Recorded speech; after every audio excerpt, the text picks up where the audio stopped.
In the 4th century BC, a curious Greek man traveled the entire ancient world. He wasn't a warrior or a king.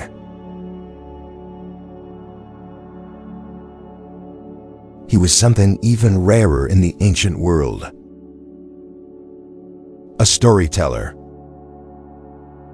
He traveled for 8 years, visiting the world's most important cities, experiencing countless adventures along the way.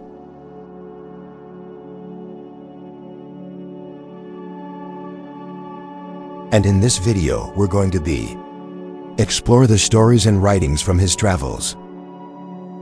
In ancient Greece, the Persian Empire, ancient Egypt, Babylon, Ethiopia, India, Arabia, Scythia, and Libya.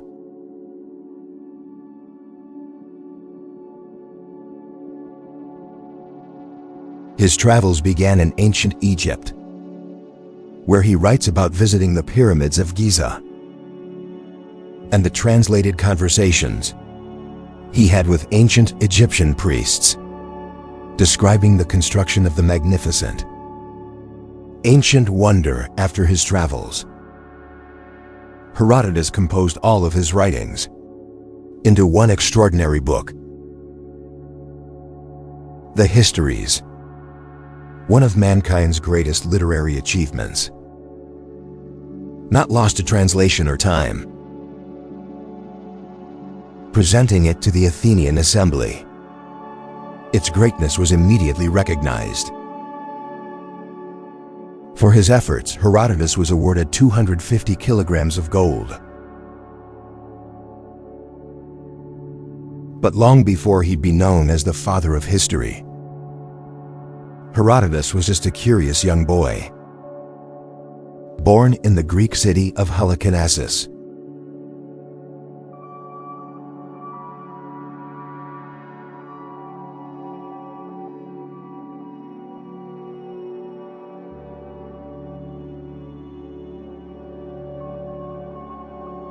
Herodotus was born in 484 BC to a wealthy, educated family, at a time when Halicarnassus was under Persian rule and occupation.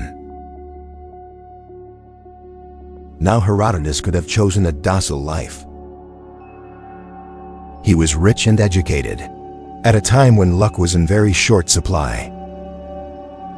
He was born at a time when the Greco-Persian War was at its fever pitch. When he was just 5 years old, his people defeated the Persians at the Battle of Plataea in a decisive victory. Herodotus wanted to know why. Why was there so much conflict between the Greeks and non-Greek could he? Herodotus traced these wars to their very beginning.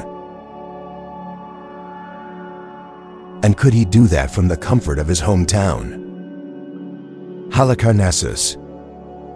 Of course not, so Herodotus stepped out, away from Halicarnassus and into the world. First the Susa, then the Babylon.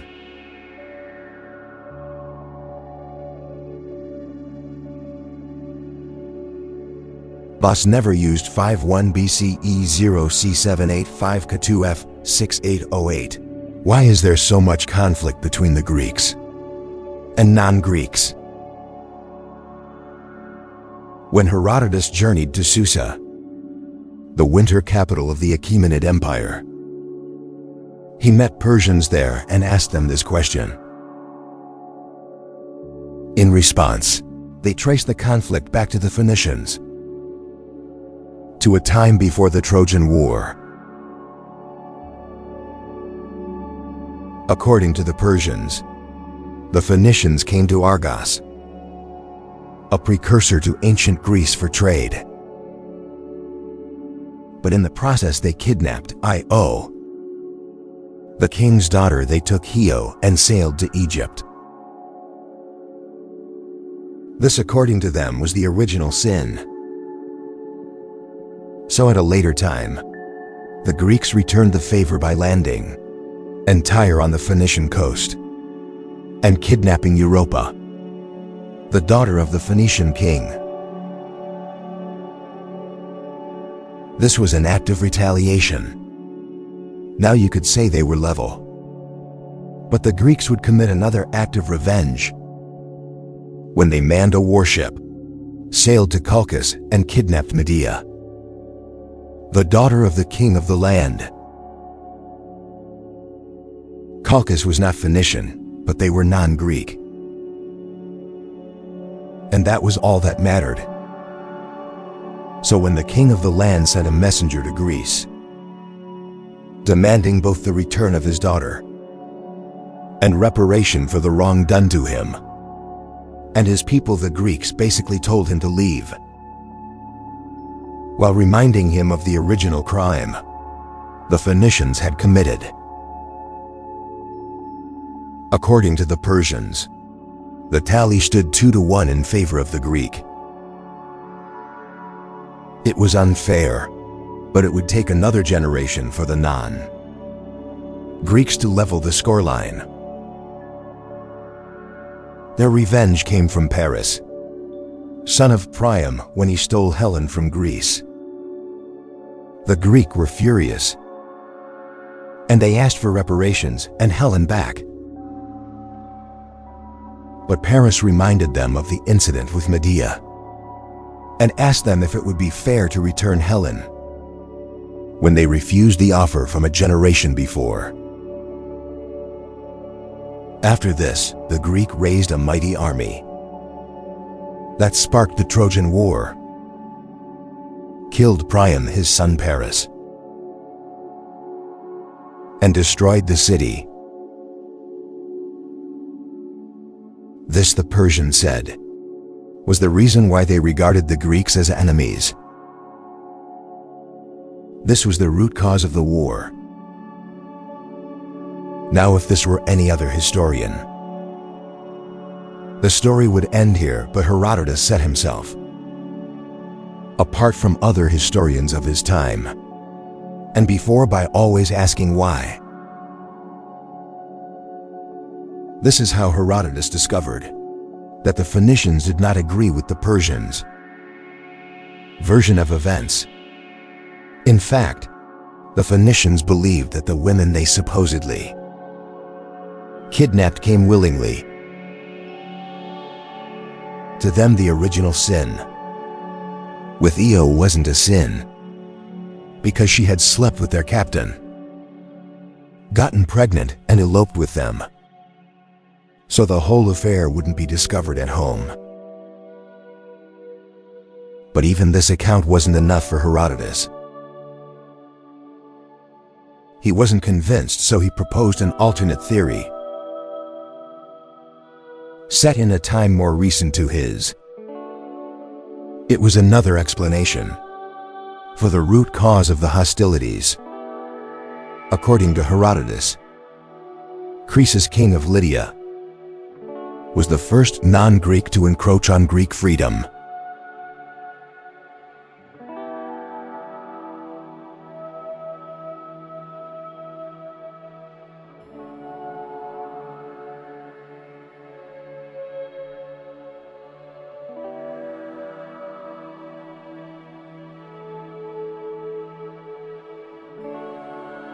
Croesus was the last king of the Mernid dynasty, the ruler of the ancient kingdom of Lydia, from 585 BC to 546 BC.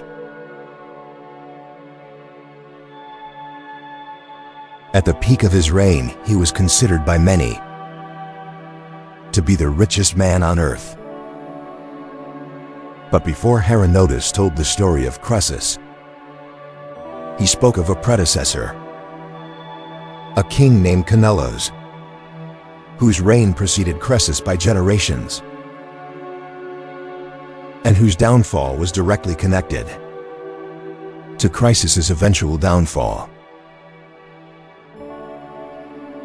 Candaulus reigned over the kingdom of Lydia more than 100 years before Croesus, and he was the last king of the Heraclid dynasty. Candulus had a guard named Gyges, whom he loved and trusted so much that he discussed everything with him, including deeply sensitive matters. But the love of a king is like fire. Enough of it will keep you warm. Too much of it, and you'll find yourself consumed by its flames. Gyges found himself in front of those flames when Candulus insisted on proving to Gyges how beautiful his wife the queen was. And by proof Canellos meant he wanted Gyges to watch the queen naked. This was an abomination by any stretch of the imagination. And as Herodotus pointed out in Lydia, in fact more or less throughout the non-Greek world, it is a source of great shame, even for a man to be seen naked. So it was no surprise that Gyges was against this. He wanted none of it, in fact. He begged the king not to make him do it. But can't lose was his king, and kings get what kings want. However, Candace assured Gyges that no harm would come to him for seeing the queen's nudity. So at night, when the queen was undressing before her king, in their bedroom, Gyges watched from a hidden spot. Unfortunately for him, the queen noticed. The very next morning, she summoned the Gyges and gave them two options. Either you can kill Candace and have me and the kingdom of Lydia for your own, or you must kill yourself right now. Either the one whose idea this was, or the one who saw me naked when he had no right to do so. Caught between the devil and the deep sea, Jesus, like he had before, chose the devil. He chose himself. He chose to live. Gyges killed Candulus and had the queen and kingdom of Lydia all to himself, ending the Heraclid dynasty and installing his Mernid dynasty. But in these stories told to Herodotus, actions have consequences. And for Jesus, even though we could argue it wasn't his fault, for the circumstances that made him king, the Oracle of Delphi declared that Kendall, Louise, would have his revenge on the fourth generation of Gyges. Despite this ominous prophecy, Gyges began to conquer cities, and in his conquests the Greek cities of Miletus, Smyrna and Colophon came under his rule. After Gyges, his son Ardys took over, continuing in the conquests of his father, and like his father not achieving much. After Ardys, his son Cydiaeus took the throne, ruling shortly and even less noteworthy than his father. It was Aliot, son of Cydiaeus, that would build the foundation for the baffling empire. His son Cyrus would wreck on their end of the world crisis. The man whom Herodotus pointed to as the non-Greek, responsible for the first serious assault on the Greeks.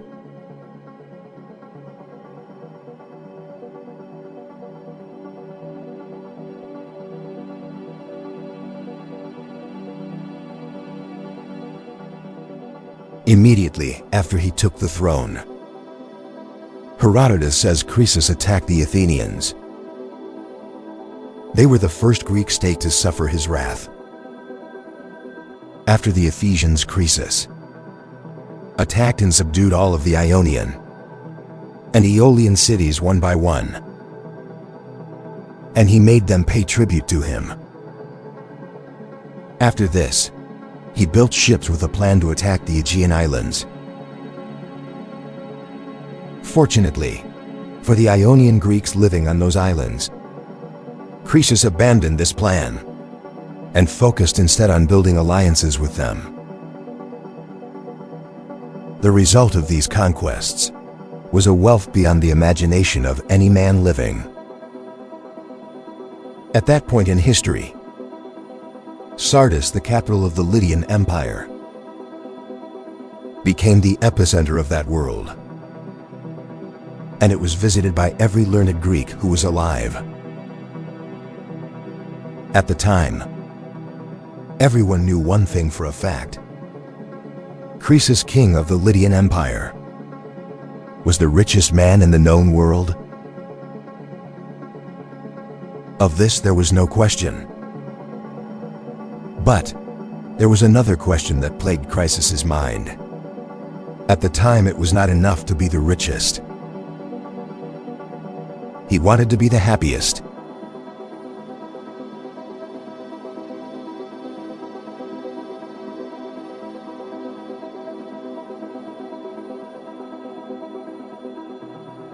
There are very few men wiser than Solon. Amongst all the Greek men in Lydia, and amongst those that visited Croesus court, none were as wise. Solon was a native of Athens, who was skilled enough to draw up laws for the people of his city, and wise enough to include a 10-year clause that stopped the Athenians from revising the laws he made. The Athenians were notoriously dependent on his services, and the true reason for this clause was so he would not be disturbed by them for a decade while he traveled. During his time in Sardis, he visited one of Croesus's banquets, and the king asked him the question, "Who is the happiest of all men?" Solon knew Croesus expected to be flattered. Solon knew the king expected him to utter his name. So Solon told him what he really felt. "My lord, tell us."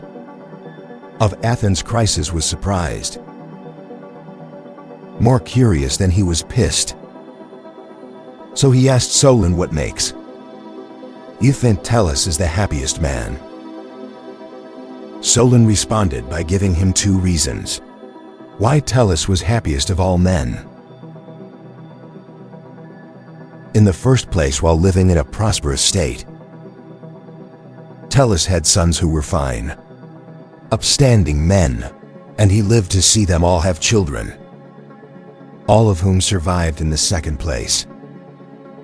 His death came at a time when he had a good income by our standards, and it was a glorious death. You see, in a battle at Elyssus between Athens and her neighbors, he stepped into the breach and made the enemy turn tail and flee. He died, but his death was splendid, and the Athenians awarded him a public funeral on the spot where he fell, and greatly honored him. Croesus was impressed by this answer and accepted it. But he missed the message Solon was trying to pass across, because his next question to Solon was, "Who is the second happiest person of all men?" Again, knowing that Croesus was expecting to hear his name, Solon replied instead with 2 names: twin brothers from Argos named Cleobus and Biton. These Argive twins were blessed with amazing physical strength and were rich. One day during the festival of Hera at Argos, their mother urgently needed to be taken to the sanctuary on her cart, but the oxen was missing. So the brothers strapped themselves to the yoke and pulled the cart with their mother riding on it. The distance to the temple was 4 miles. When they arrived, the people of Argos praised the twins, and they praised their mother even more for being lucky to birth such noblemen. Overcome with joy, their mother prayed to her goddess. She prayed that, in return for the great honor her children, Clevis and Biton, had brought her, the goddess should give them whatever was best for a human being to have.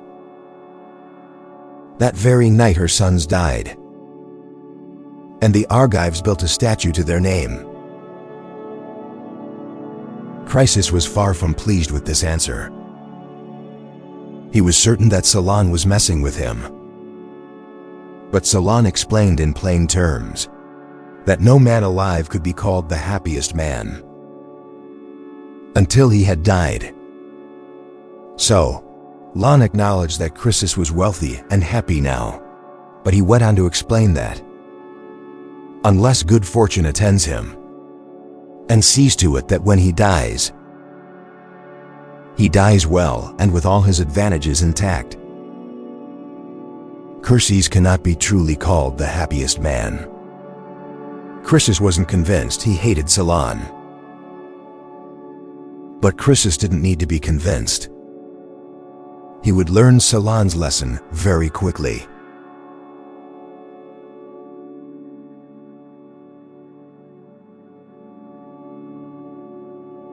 After Solon left, Chrysis had a dream.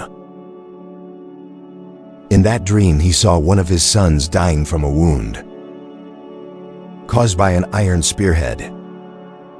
Now Chrysis had two sons. One was deaf and dumb, and the other, Otis, was one of the most outstanding men of his generation, a commander of his father's army, and the heir to his throne. Chrysis had divined for a cure from the Oracle of Delphi about his death. Mute son, but the response he got from the oracle was,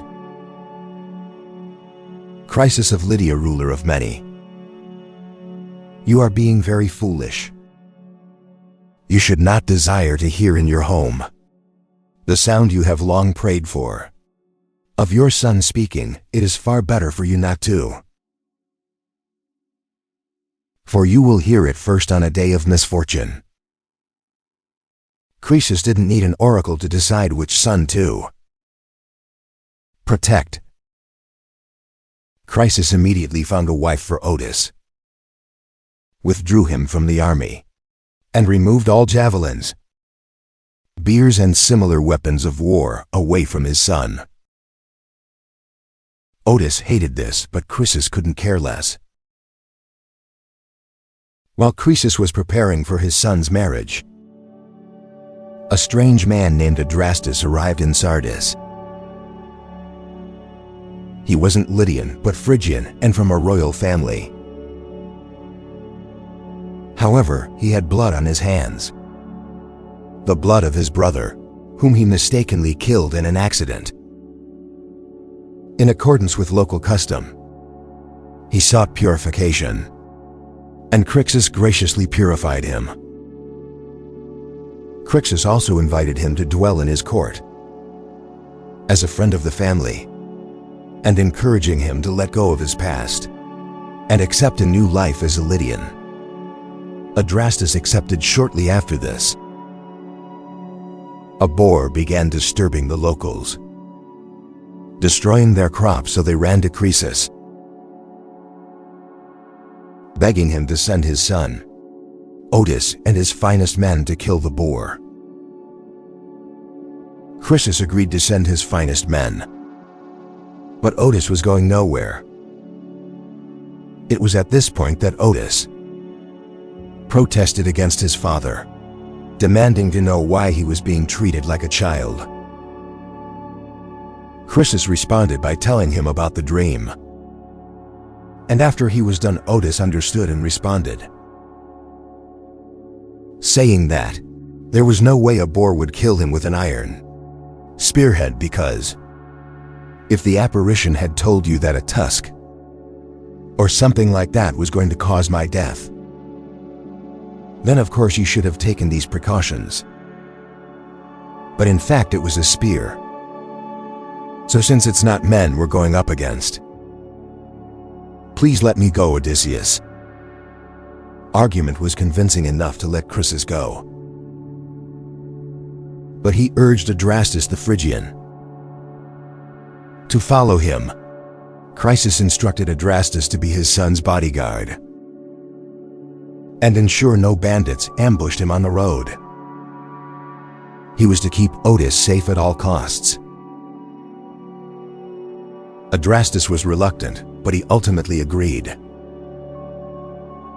Later on, when Otis, Adrastus, and the elite young fighting men found the boar, they began throwing their spears at it. Then Adrastus threw his spear, missed it, and hit Chryses' son. Otis died on the spot, fulfilling the prophecy of Chryses' dream. Chryses was devastated by the news, and more devastated that he had taken his son's killer into his home. Eventually, he forgave Adrastus because he recognized that the man was just a tool of the fates. Then Chryses gave his son a quiet burial. Meanwhile, Adrastus was wrecked by grief and guilt. He couldn't bring himself to approach Chryses. So that night after the burial of Otis, he took his own life.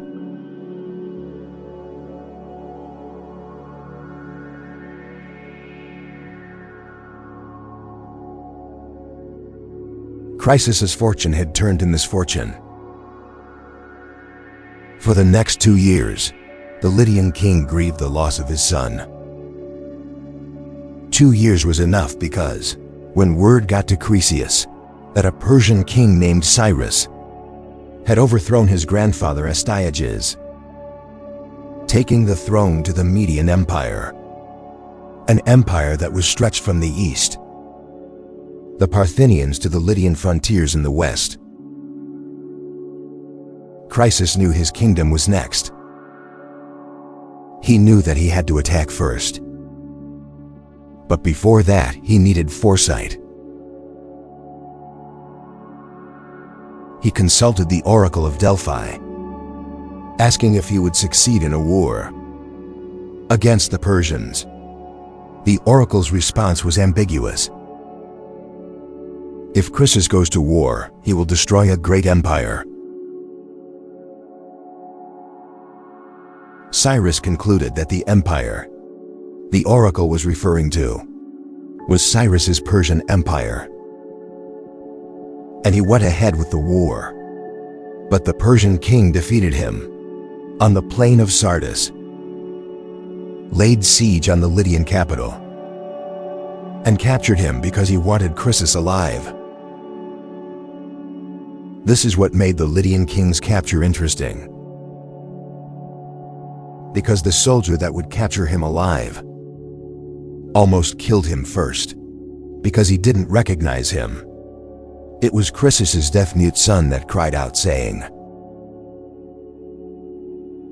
"Don't kill Chryses." Those were his first words, fulfilling prophecy once more. Much later, the oracle would also reveal that the main reason his empire crumbled was because it was time. Candalu's revenge had happened during Chryses' lifetime, just as it was predicted.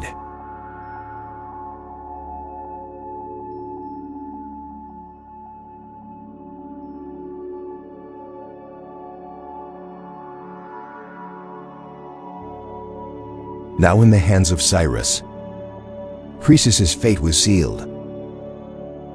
The Persian king ordered him to be burnt alive.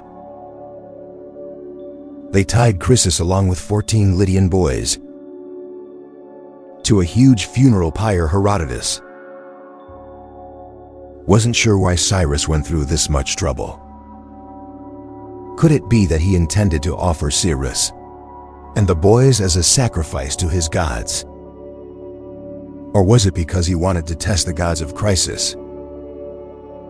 to see if they would come to his rescue. Whatever it was in that moment, Croesus remembered the wisdom of Solon the Athenian, the man who told them that happiness could not be determined until the individual in question was dead and gone. Croesus realized Solon was right.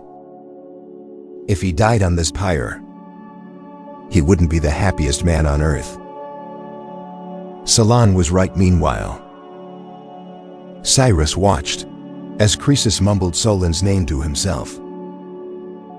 And when he asked his translators to find out what Croesus was saying, the disgraced Lydian king explained who Solon was and the story of how they met. Already the fire was blazing. The translators returned to Cyrus, and the Persian king found Croesus' story profound. He had a change of heart. Now he wanted the Lydian king to live. But the fire raged. It was too late.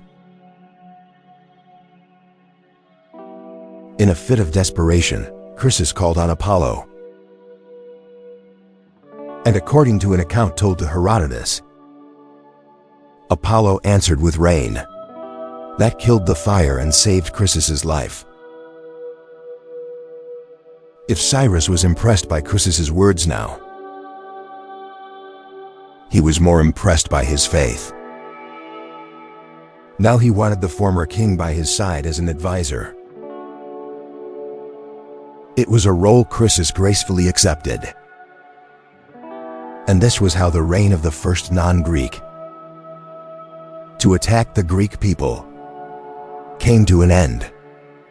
From here on, Herodotus would document the exploits of the next non-Greek aggressor, the Persian king Cyrus,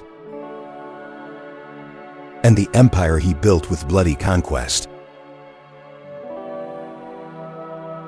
Along with the Median Empire and the Kingdom of Lydia, Cyrus conquered most of Western Central Asia to create the world's first global superpower, the Achaemenid Empire. As Herodotus wrote down these stories of blood and war, he studied the customs of the people Cyrus conquered. He began with the customs of the conquerors themselves, the customs of the Persian people.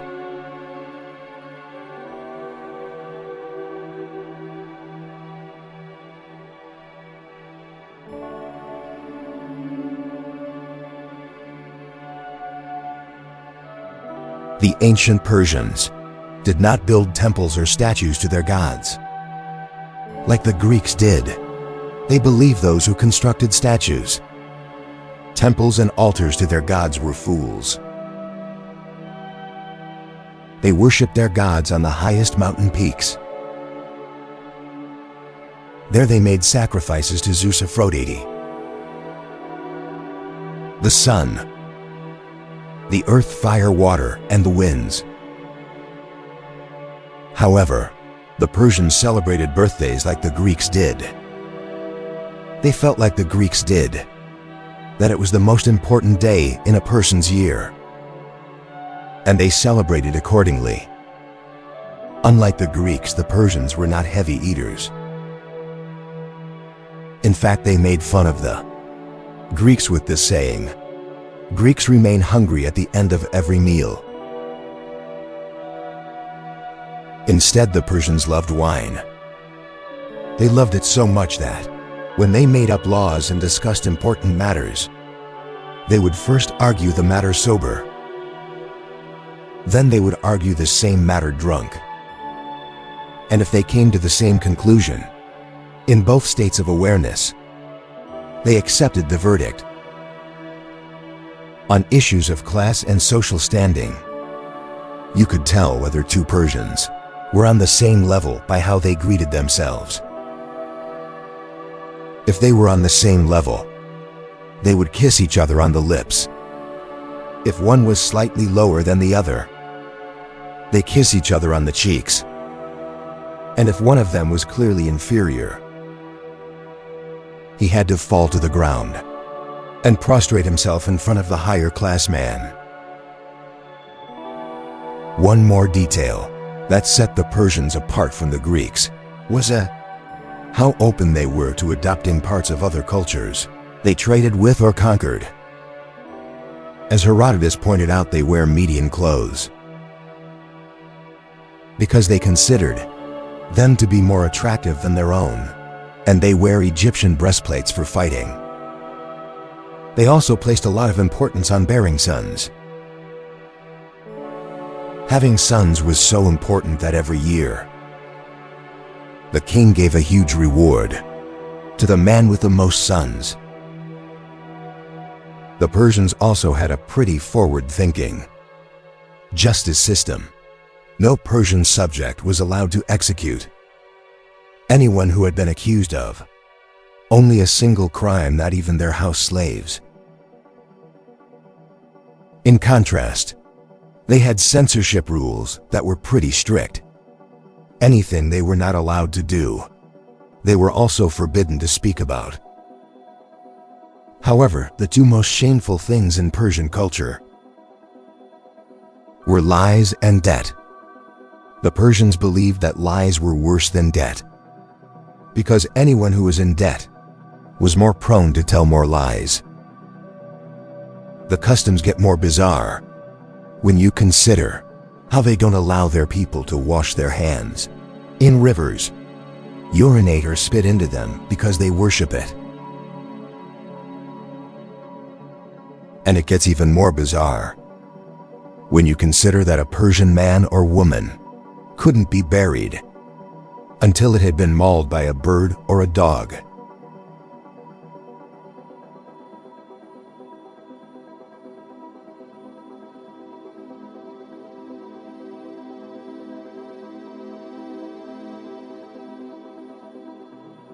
After Persia, Herodotus traveled to the magnificent city of Babylon.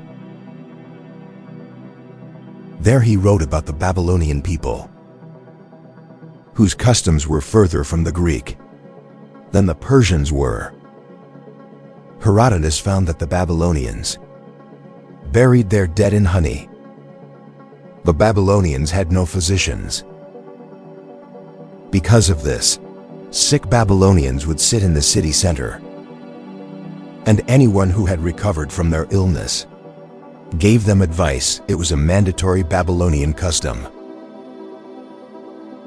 Herodotus also found 3 tribes amongst the Babylonians that ate nothing but fish, and they were quite creative with it. After catching the fish and letting them dry in the sun, they would toss them into salty water, then mash them with tools and filter out the bits through cloth. After that, they either mixed them into a soft dough like cake or baked it like bread. The Babylonians might have had unusual customs, but their city was as unusual as it was utterly magnificent. Herodotus described Babylon as a majestic city that sat on a vast, square expanse with a circumference of 60 miles. It was surrounded by a deep moat and formidable walls. It was also divided by the Euphrates River and had a second inner wall where houses were 3 to 4 stories high. The city also had impenetrable brass gates. This was the city Herodotus says Cyrus wanted to conquer. And to raise the stakes, the Babylonians were expecting him.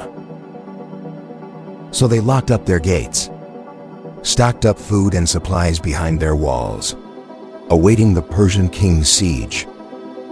Their plan was simple: to exhaust and outlast him. Meanwhile, Cyprus was still some distance away, on the other side of a river called Ginz that stood between him and Babylon. Cyrus was about to build boats to cross the river when one of his sacred white horses walked into its waters. The river current seized the horse, swept it away and drowned it in its depths. Cyrus was furious. He responded by laying a curse on the river, saying in future even women would cross it easily, without wetting their knees. Then he postponed his advance on Babylon and divided his army into parts. He marked 180 trenches on each side of the river, Gindes, and ordered his men to dig, scattering the strength of Gindes into 360 channels. This was how he punished the river. This was how they crossed it.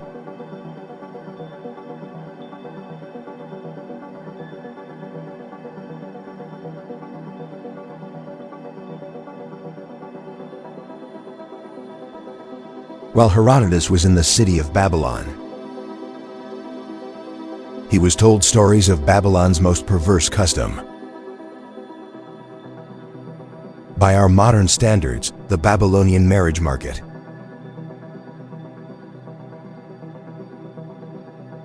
This custom existed before Cyrus the Great conquered the city. Herodotus was told it was an auction for all the young women in Babylon. Once a year, the women who were old enough to get married were taken to a certain place in the city, and a crowd of Babylonian men would form a circle around them. There, an auctioneer would get each of the women to stand up, one by one, and he would put her up for sale. He would start with the prettiest girls. When they had been sold off as wives to the wealthiest Babylonian men for hefty prices, he moved on to the next attractive women, until he had sold off all the good-looking women. The least attractive women ended up getting sold for measly amounts to common men, and the ugly or handicapped women often went for heavily discounted prices. Herodotus pointed out that the reasons why the ugly women even got sold was because auctioneers were able to set off their loss with the excess profit they got from selling the beautiful women. No one was allowed to arrange his own daughter's marriage to a man of his choice. Everything had to be done at the auction. Every man who bought a wife also had to live with her. However, they could be returned if they found themselves incompatible. We would think of this custom as barbaric today. For Herodotus, it was their finest custom. After the Persians conquered Babylon, the city faced both societal and economic ruin, abandoning this custom as the years passed. This custom quickly evolved into something more perverse. Fast forward to Herodotus' time, and Babylonian commoners who lacked an income pimped out their female children for money.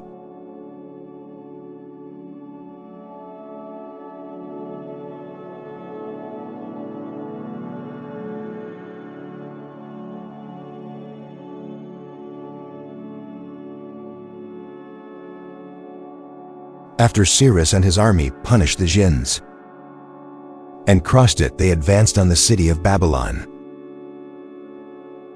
At first, they met and defeated the Babylonian army in battle near Apis, located north of the capital city of Babylon, in modern-day Iraq. Then, Cyrus and his army arrived and laid siege on Babylon. It didn't work, and the Babylonians were right. The city was impenetrable. So impenetrable that the Babylonians would routinely mock Cyrus and his army from the top of their mighty walls. This continued for almost a year, until someone in the Persian ranks came to Cyrus with a simple yet brilliant solution. The Euphrates River ran through the city, under the walls through one end and out the other. Cyrus got his men to dig a channel that redirected the lake into a marshy lake, and as the water levels lowered, the Persians entered Babylon through the riverbed. The Babylonians had no idea what Cyrus was planning. Before it was too late, the vast size of their city contributed to Cyrus's element of surprise. That day, Babylon fell to the Persians. Now Cyrus could call himself the King of Kings, King of the four corners of the world, King of the Achaemenid Empire.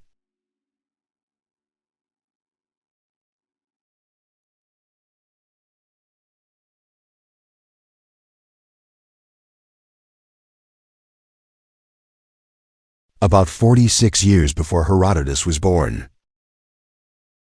Cyrus had conquered it all. He had conquered both the ancient kingdoms of Assyria and Babylon. His empire stretched from modern Turkey all the way to modern Afghanistan. His empire, the accumulated Persian Empire, was the world's largest, but it was not enough. There was still more to be conquered up north, in the vast Eurasian grasslands of present-day Kazakhstan and Uzbekistan. But these enemies he was about to deal with were a different breed. The Massagetæ were a large tribe, the wandering type, but they were terribly fierce on the battlefield. They drank milk from their female horses, and their men had sex with any women they wanted. Within their tribe, this was their way. When a tribe member grew too old to care for, his relatives got together and sacrificially killed him, along with his livestock. Then they took the flesh, combined it, cooked it, and feasted.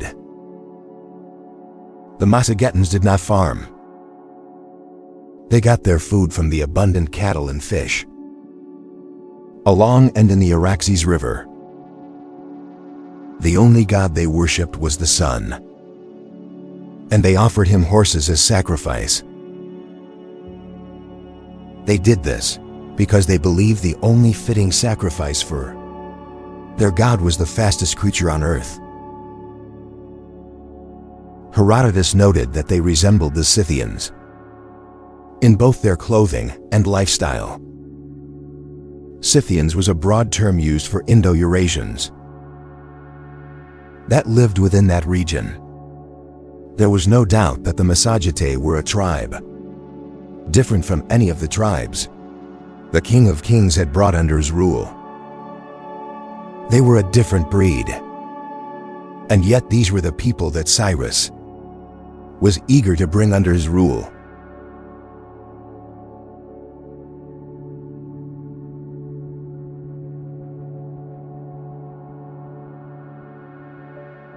At the time, the Massagetæ was ruled by a widowed king named Tomiris. Cyrus sent a message to her, asking for her hand in marriage.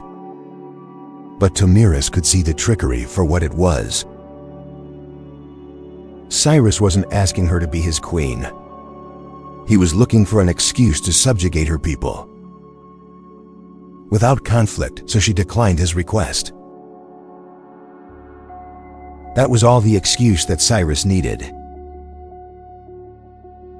He immediately began his campaign against the Massagetæ, but he first sought the counsel of his advisors.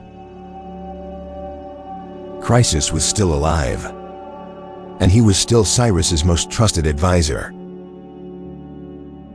The former Lydian king advised Cyrus to set a trap for the Massagetæ army. They crossed into Massagetan's territory and left a small force of Persians as bait. Along with a banquet of food and wine, the Massagetæ army, led by Tomiris' son Spargopizes, met the Persians in battle. They defeated the Persians they found and began feasting on their food and wine. Before the Persians, the Macedonians had never taken wine. They were not used to the effects of alcohol. So Spargopus's and the Macedonian army quickly became drunk. Croesus's plan worked. Cyrus and his main army made quick work of the drunk Macedonians and captured Spargopus's Tamiris's son. Cyrus planned to use him as a bargaining chip to get Tamiris to surrender. But when Tamiris heard what had happened, she was enraged in a fit of maddening rage. She sent a strongly worded letter to the King of Kings, warning him, "You bloodthirsty man Cyrus, you used the fruit of the vine to overcome my son, rather than conquering him by force and battle. Now I am giving good advice, so listen carefully. Give me back my son, and then you can leave this country without paying for the brutality with which you treated 1/3 of the Macedonian army. But if you do not, I swear by the Sun, who is the Lord of the Macedonians, that for all your insatiability, I will quench your thirst for blood." Cyrus ignored this threat when he received it. To make matters worse, Spargopus took his own life after tricking Cyrus into freeing him. Without his bargaining chip and now in enemy territory, Cyrus rallied his armies against the Macedonians. Herodotus called the war that followed the fiercest battle between non-Greeks that had ever been, unfortunately for Cyrus. The Macedonians won. Most of the Persian forces were wiped out. Cyrus was killed and decapitated upon Queen Tamiris's request. She had promised Cyrus that she would quench his thirst for blood. In the letter she sent, though, "I live and conquer thee. Thou hast undone me, overcoming my son by guile. But even as I threatened, so will I do, and give thee thy fill of blood." Queen Tamiris of the Macedonians sealed up to that promise by dunking the King of Kings' severed head into a wineskin filled with human blood.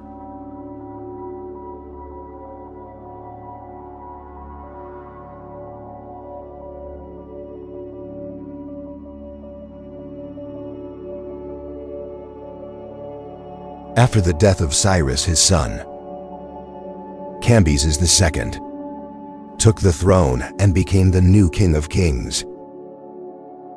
His first order of business was to subjugate ancient Egypt. Herodotus would have been somewhere between 26 to 30 when he traveled to Egypt to hear the accounts firsthand from the priests of Memphis, the ancient city's capital. And as the priests relayed the stories to him, Herodotus immersed himself and took note of their culture, which happened to share a lot of similarities, and yet was still very different from the culture of the Greek. The priests said that the Egyptians originally believed they were the oldest race on earth. But after Psammetichus, the first pharaoh of the 26th dynasty, investigated the claim, they accepted second place after the Phrygians. According to the Egyptian priest Herodotus spoke to, Psammetichus conducted an experiment where he ordered 2 infants to be brought up in a remote place by a shepherd who was forbidden to speak in their presence. His logic was that whatever word they spoke first would determine which race was oldest, since there was no one around them to imitate. After 2 years, the children began to speak, and the word they repeated most often was bikos, which turned out to be the Phrygian word for bread. Since they had grown up in isolation, and no one had spoken to them, Psammiticus concluded that the Phrygians were the oldest race, and all of Egypt agreed.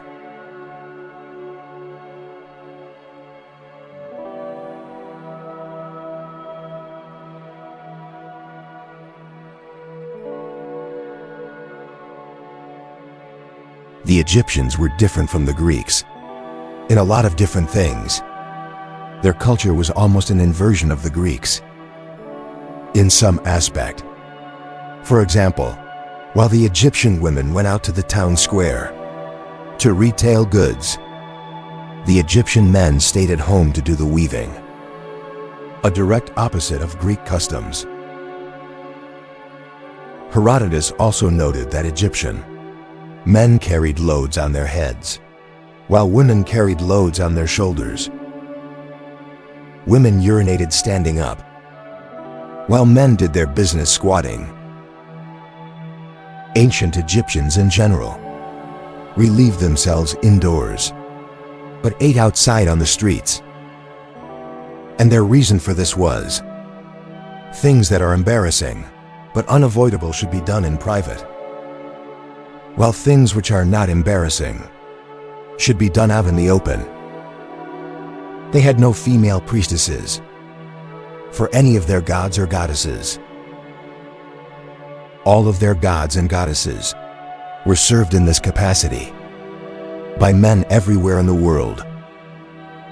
Priests had long hair, but in ancient Egypt they shaved their heads. Meanwhile, in times of mourning, most cultures would have the grieving relatives cut their hair in Egypt. The relatives would both let their hair and beards grow. The Egyptians kneaded dough with their feet and clay with their hands, and picked up feces with their hands too. The Egyptians also practiced circumcision. Greeks moved their hands from left to right. While writing, Egyptians moved theirs from right to left. The ancient Egyptians were also as religious, as they were clean, cleaner than the Greeks. Everyone scrubbed the bronze cup they used for drinking every day, and their cloaks always had to be freshly washed every day, as Herodotus would note. The Egyptians valued cleanliness above appearance.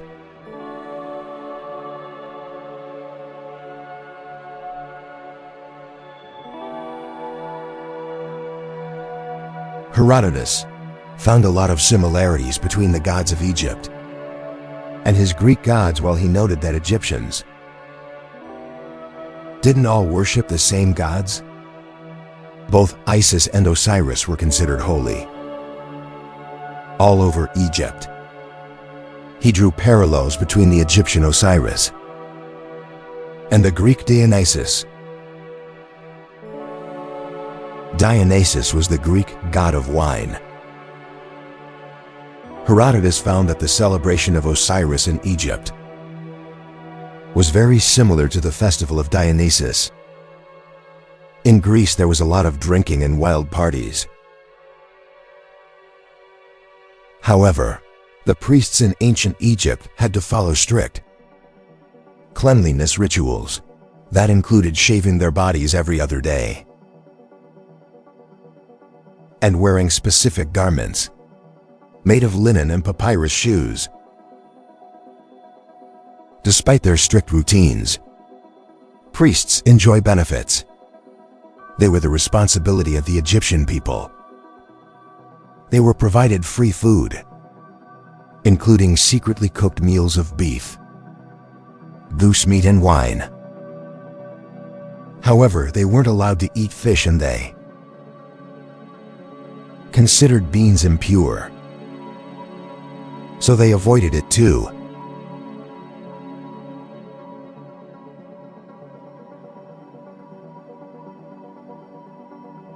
Now, like many other civilizations at the time,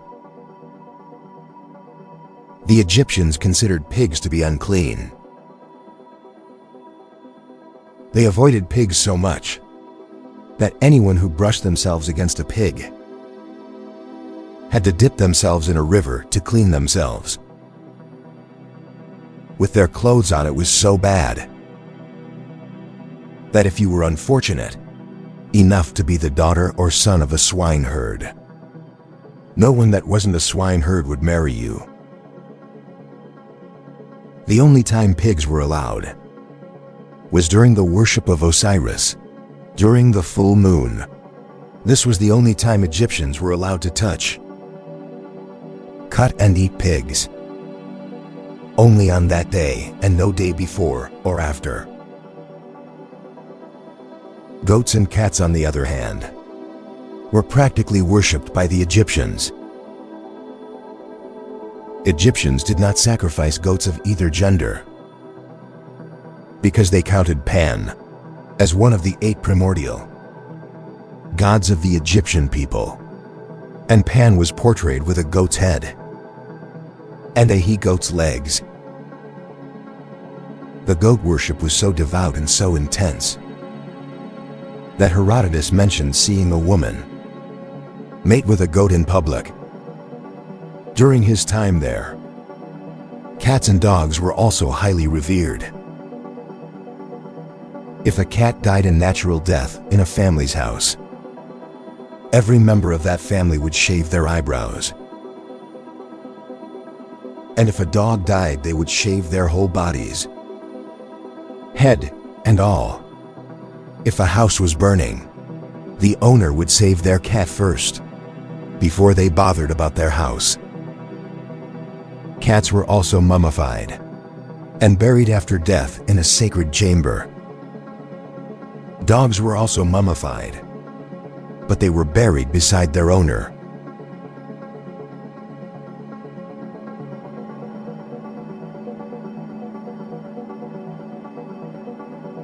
The Egyptians were obsessed with the mummification process. Mongooses, shrews, hawks, bears, wolves, and crocodiles all got mummified after death. There were professional embalmers who specialized in this work. Herodotus described the 3 types of mummification processes. In the first method, the embalmer would extract the brain by passing a hooked iron instrument through the corpse's nostrils, extracting part of the brain and liquefying the rest. Then they would cut open the side of the corpse, remove all the intestines and clean out the cavity, rinsing it with palm wine and crushed spices. After this, they filled the corpse's belly with more perfume, spices, before sewing it back up. The next and final phase involved packing the corpse in natron, a drying agent that is still used to this day. The corpse was left to mummify for 70 days.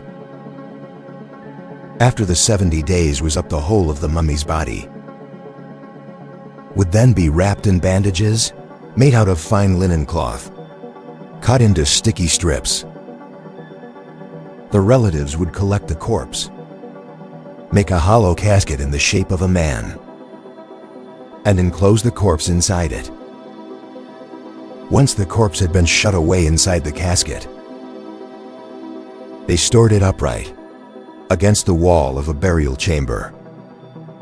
The process was the most expensive and the best.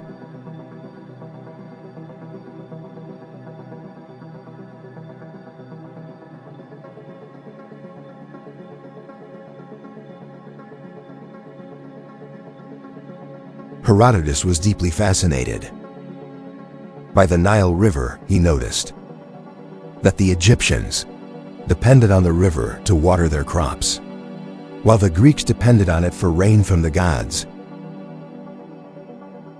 The Egyptians found the Greek dependence on rain silly, noting that the Greek would starve the day the gods refused to give them rain.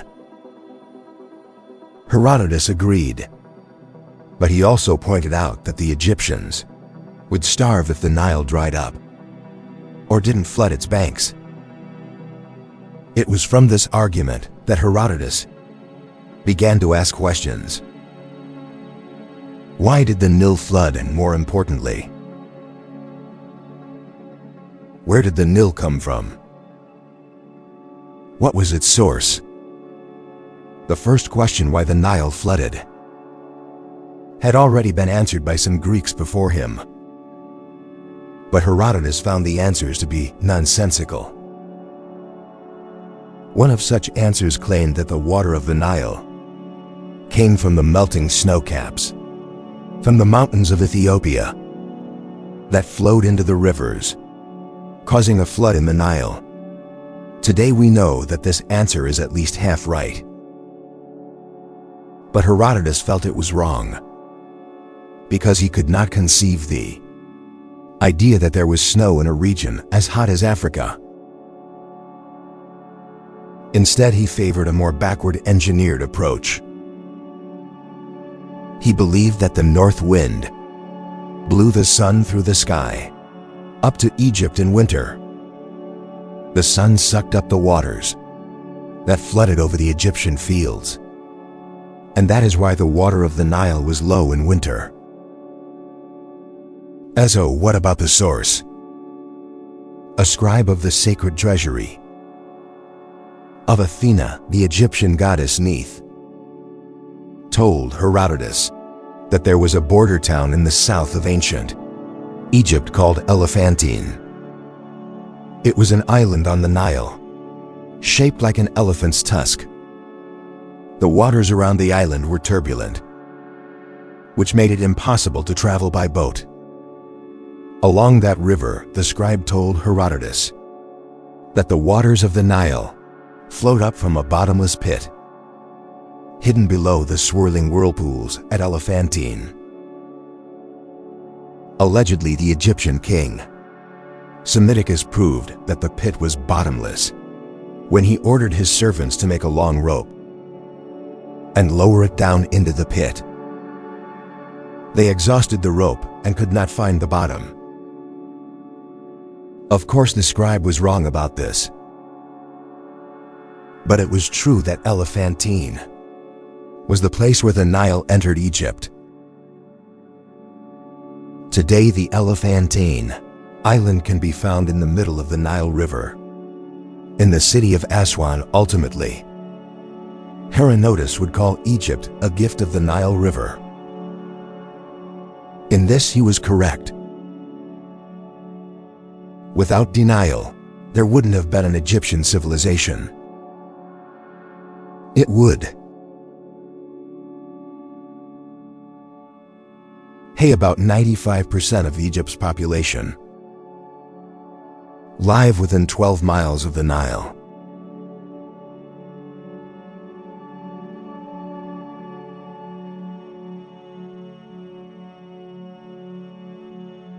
There was an interesting account in Herodotus's histories about a pharaoh named Ramses II. According to the priests who Herodotus spoke to, Ramses amassed a huge fortune and commissioned a specially constructed, impenetrable chamber where he kept all his wealth. Unknown to the pharaoh, the builder of his chamber created a secret entry for himself. After some time, the builder fell ill, and on his deathbed he called his two sons and informed them of the secret entry into the king's chamber. He encouraged them to rob the king, telling them this way they would be rich after he had passed. After their father died, the brothers made their way to the chamber, found the secret entrance, and stole as much as they could from the king's fortune. They stole enough that the king noticed and wondered how it happened, especially because there was no sign of forced entry, and the seals on the doors were intact. The two brothers robbed again and again, till the king suspected that the thefts were either an inside job or the result of someone using a secret entrance. So Ramses ordered his men to set booby traps within the chambers. It worked the next time the brothers came visiting. One of them got caught in the king's trap and could not free himself. As dawn crept closer, the brothers knew they had to act quickly to avoid capture the trapped brother. Realizing the danger of being identified, asked his free brother to cut off his head. It wasn't an easy request, but the reasoning was clear. Without his head, he couldn't be recognized. So he decapitated his brother, leaving his brother's headless corpse in the chamber. It worked. The king found the headless culprit, but couldn't identify who he was. So he ordered his guards to hang the body on the city walls for all to see. Anyone caught mourning the sight would be seen as connected to the thief and brought before the king for questioning. The thief's mother recognized her son's headless body and pleaded with her surviving son to retrieve it for a proper burial. She threatened to expose his theft to the king. If he refused, the surviving son came up with a plan. To retrieve his brother's body, he approached the corpse's guard on a donkey, carrying several large skins of wine. When he knew the guards could see him, he deliberately spilled the wine to distract the guards, who rushed to stop the wine from wasting and began drinking it themselves. Soon enough, they were so drunk that they slept off. Once the guards were completely drunk, the surviving son cut down the body of his headless sibling, loaded it onto the donkey, and left. King Ramses II was outraged when he heard what happened. So he came up with another plan to catch this elusive thief. The king ordered his daughter to work as a prostitute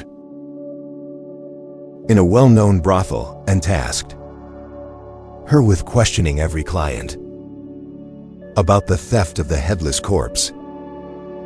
She was instructed not to engage in intimate acts until the client had answered two specific questions. What is the cleverest and the most wicked thing you have done in your life?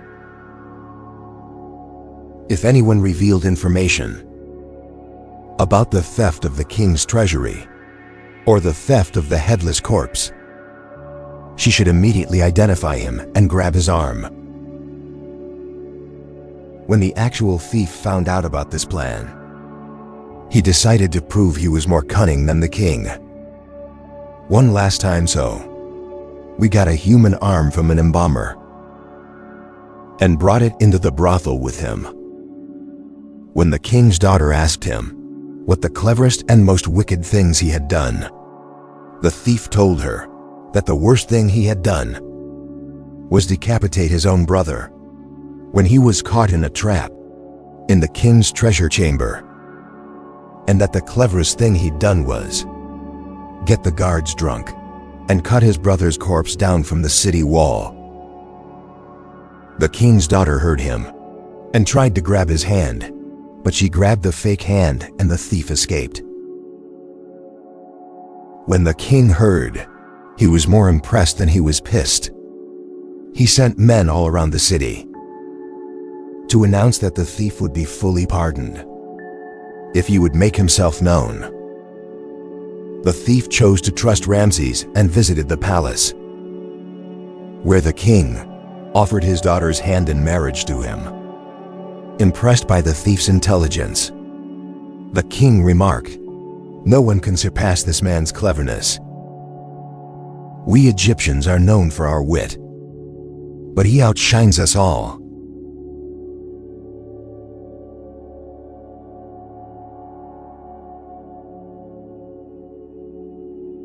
While Herodotus was speaking to the priests at Memphis, he was told after Ramses II came, Cheops' reign was awful.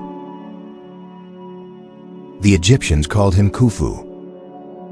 Cheops closed down all the sanctuaries, stopped his subjects from performing sacrifices, and also forced them to work for him. More specifically, he forced them to build what would become the biggest pyramid, the Pyramid of Giza. Some of the Egyptian laborers were forced to haul blocks of stone from the quarries in the Arabian mountain range as far as the Nile, where they were transported across the river in boats. They worked in groups of 100,000 men for 3 months at a time. Herodotus says the priest told him, it took 10 years of hard labor for the people to construct the causeway, along which they hauled the blocks of stone. The actual pyramid itself took 20 years to build. Each of its sides were square, 800 feet long, while the pyramid itself was 800 feet high as well. It was made of polished blocks of stone, fitted together perfectly, with none of the blocks being less than 30 feet long. The pyramid was built like a flight of stairs. When that first stage of the construction process was over, they used tools made of short pieces of wood to lift the remaining blocks of stone up the sides. When the stone had been raised up to that point, it was put onto a different device, which was positioned on the first level. And from there, it was hauled up to the second level on another device.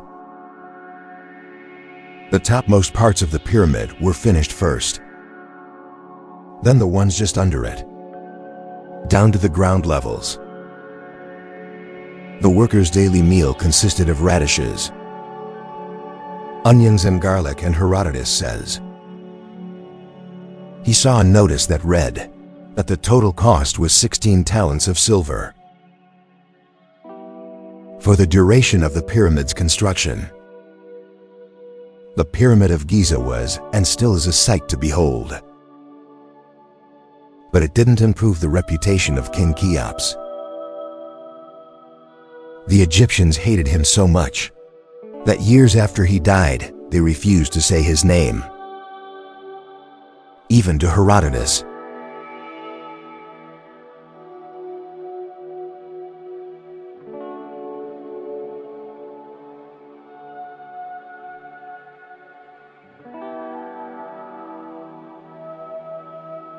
I have personally seen it, and it defies description.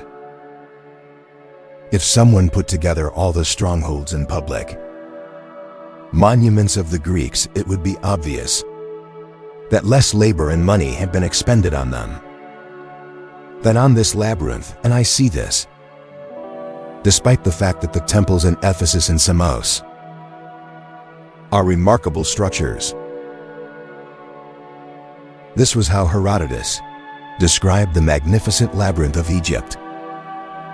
Built in Crocodipolis, the labyrinth had rooms on 2 levels, an underground level and a level that was above ground level.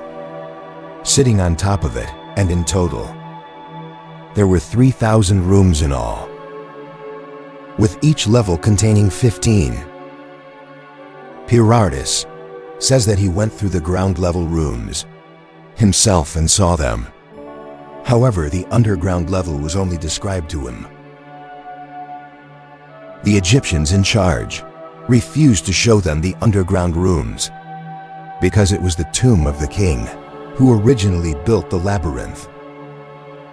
Herodotus described endless chambers, winding passages through courtyards, so complicated that one turn would lead him to another chamber and into yet another courtyard, different from the ones before.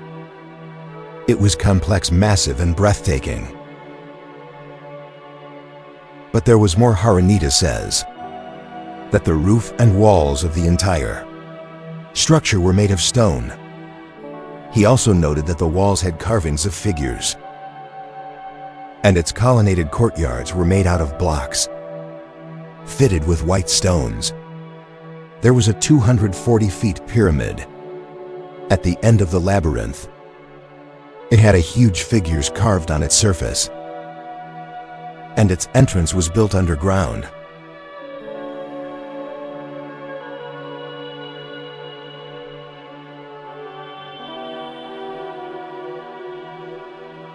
The Lake of Moris was another marvelous sight to behold. Aranidas noted that it was more marvelous than the labyrinth. He described it as an artificial lake that was 91 meters deep and 430 miles wide, making it as long as Egypt's coastline itself. The ancient pharaohs had gone to great lengths to turn it into a reservoir. However, what was even more fascinating were the two pyramids Herodotus claimed were built in the middle of the lake. They were huge structures that were 182 meters tall, rising 91 meters above the water. On top of each of these pyramids, there was a stone figure seated on the throne.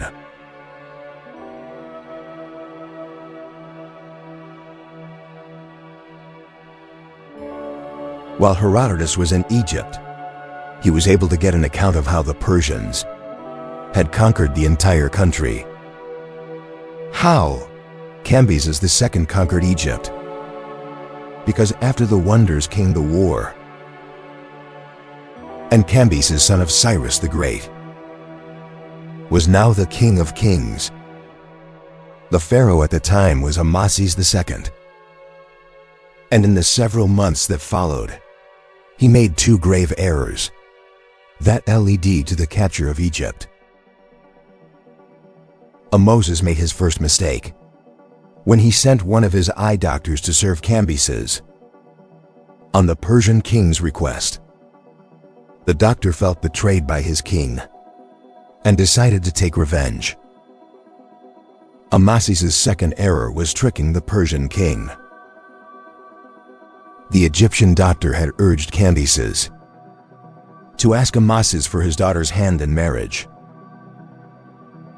He knew that Amasis would die before he gave his daughter to a Persian.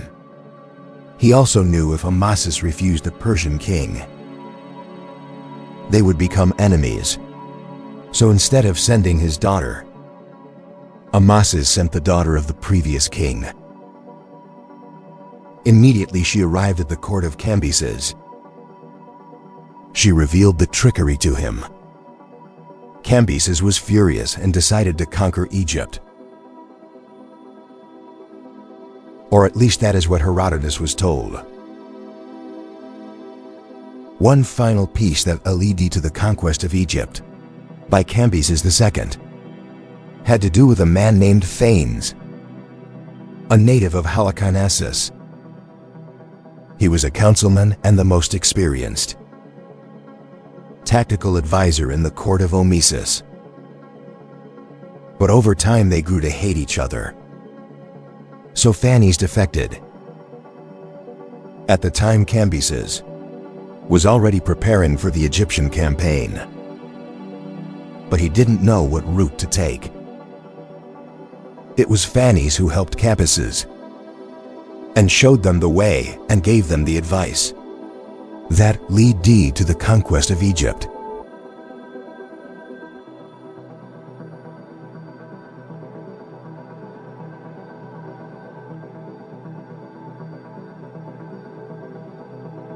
Cambyses was wise.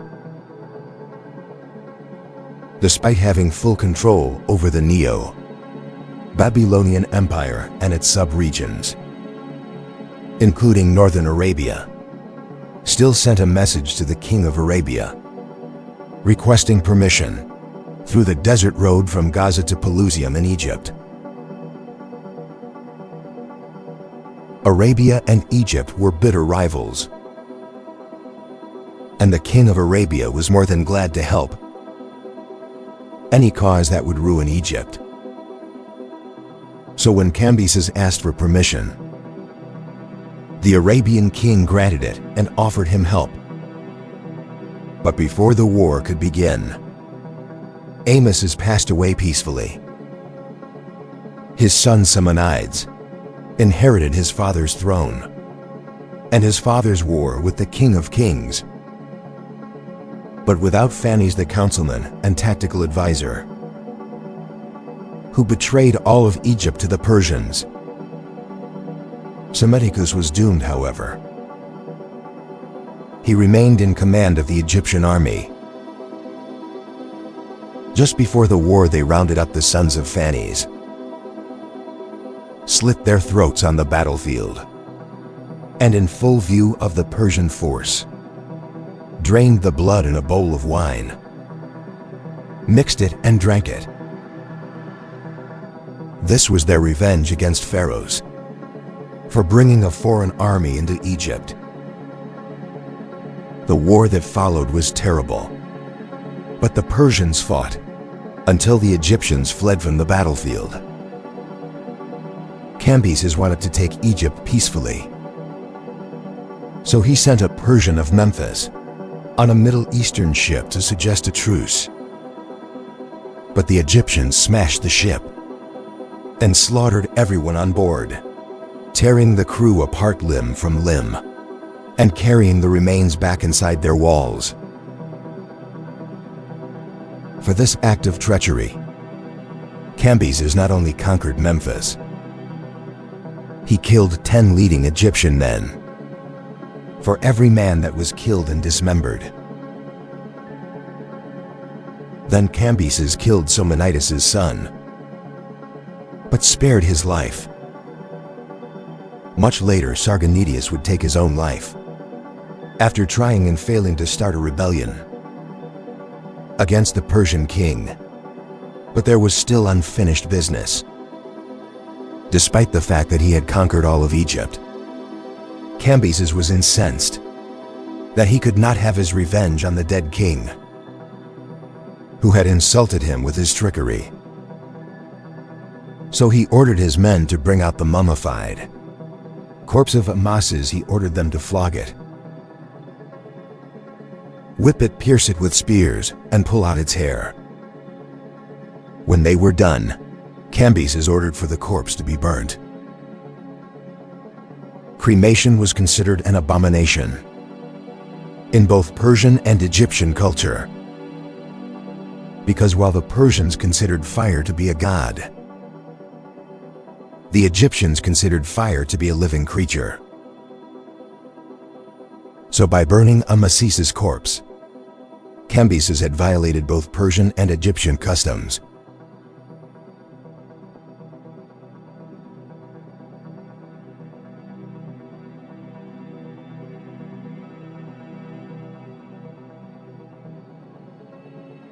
After Egypt, Cambyses set his sights on Ethiopia. He sent spies disguised as emissaries, bearing gifts of a purple cloak, gold perfumes, and wine to the king of Ethiopia. But the king of Ethiopia saw right through them and called them out as spies. But he didn't punish them. Instead, he showed his kingdom to them. They found that the average Ethiopian lived longer than the average Persian. By 40 years, they were also better looking. The spies were shown a lake where Ethiopians bathed. It looked like olive oil and gave off the scent of violence. They also saw Egyptian slaves wearing huge shackles made out of gold, bigger than the gold they had offered the king. The only thing the Ethiopian king admitted: the Persians did better than them. was wine. When he was done showing the treacherous tourists his kingdom, he unstrung a bow.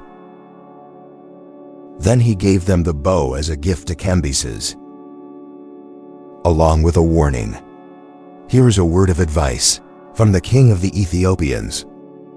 When the Persians can draw bows of this size as easily as I do now, then he can march against the long-lived Ethiopians with an army that considerably outnumbers yours. In the meantime, he should be grateful to the gods for not making the sons of Ethiopia think of acquiring additional lands besides their own. When Cambyses received the gift and the warning, he was incensed immediately. He set out on an expedition to conquer Ethiopia. But it was doomed from the start, because as Herodotus pointed out, Ethiopia was on the ends of the earth. It was far enough that, by the time they reached a fifth of the journey, his army ran out of food. Then they ran out of yoke, animals, because the men had eaten it all. Cambyses insisted on continuing because, according to him, there was still grass and plants to survive on. By the time they got to the desert, these men had resorted to cannibalism, and soon they began casting lots to choose 10 men among them for food. This was what made Cambyses give up on his Ethiopian campaign and return to Egypt.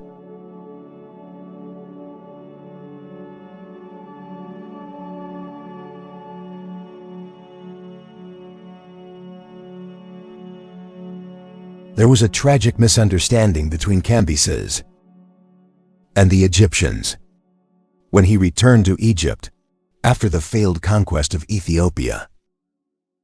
The Egyptians were feasting and dancing, celebrating the festival of Apis, bull god of fertility in the underworld.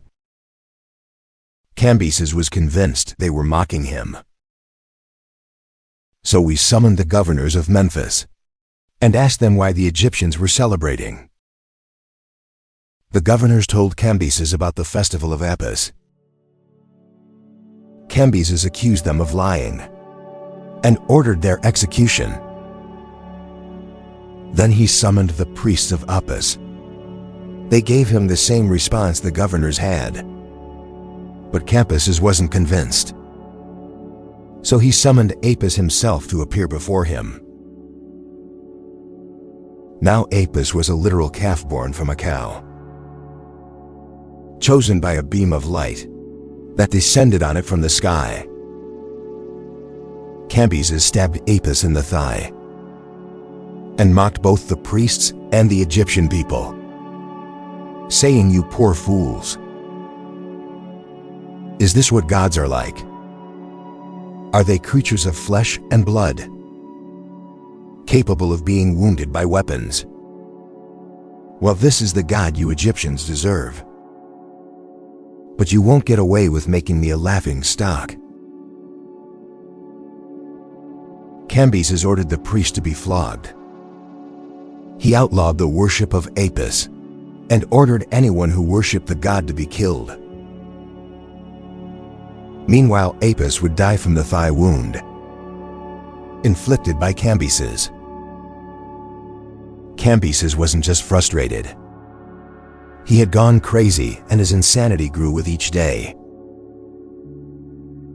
because his next target was his brother Smerdis, whom he suddenly suspected of treason. Smerdis was the only one who had managed to draw the bow. The Ethiopian sent this caused Cambyses to be jealous. So Cambyses sent him to Persia. Then after we had a dream, where Smerdis was sitting on his throne, with his head in the clouds, Cambyses sent Praxippus the Persian he trusted the most. to kill him after killing his brother. Cambyses forcefully married his younger sister. Then he fell in love with another of his sisters, killed the one he married, and took this other sister as a new wife. But the insanity had just begun. His Persian subjects had begun to gossip about his insanity and question his reign. So to prove how sane he was, to Prexipes and the Persian people, Cambyses shot an arrow into the heart of Prexipes' son. From his throne, his logic was if he was truly insane, he wouldn't have made the shot.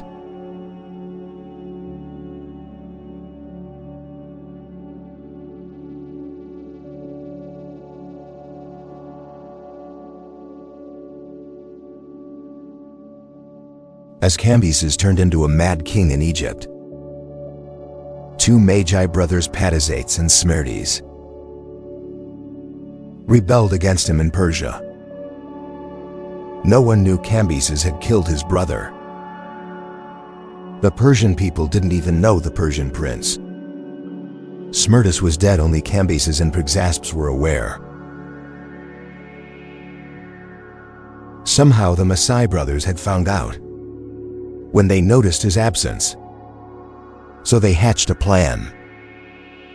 One of the Magi brothers, Smeratas, resembled and shared his name with the deceased prince.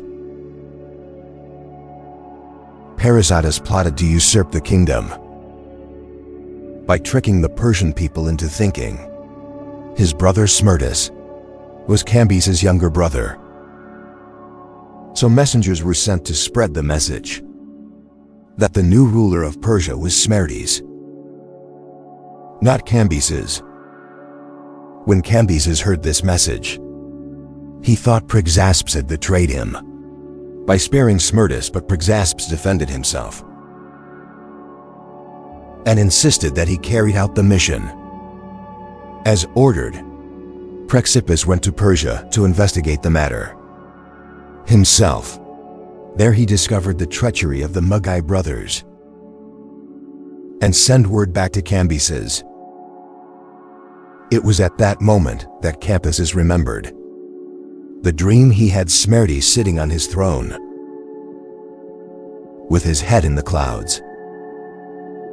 It wasn't his brother the dream was warning him about. It was the Magi. Cambyses realized he shouldn't have killed his brother, and this affected him deeply. So he decided to confront the Magi himself. In a tragic turn of events, while attempting to ride a Susa to face the Magi brothers, Cambyses hurt himself in the thigh with his sword, in the same spot he had previously wounded the Egyptian god Apis. It was a fatal wound, and he was sure he would die. So before his death, Cambyses confessed to the important Persians present, expressing regret for killing his own brother and warning them of the Mogi and threat. He urged them to reclaim power, encouraging them to use any means possible to regain control. But they didn't believe him because they thought it was the crazed rambling of a dying king. 20 days after the accident, Cambyses died childless with no heir to his throne.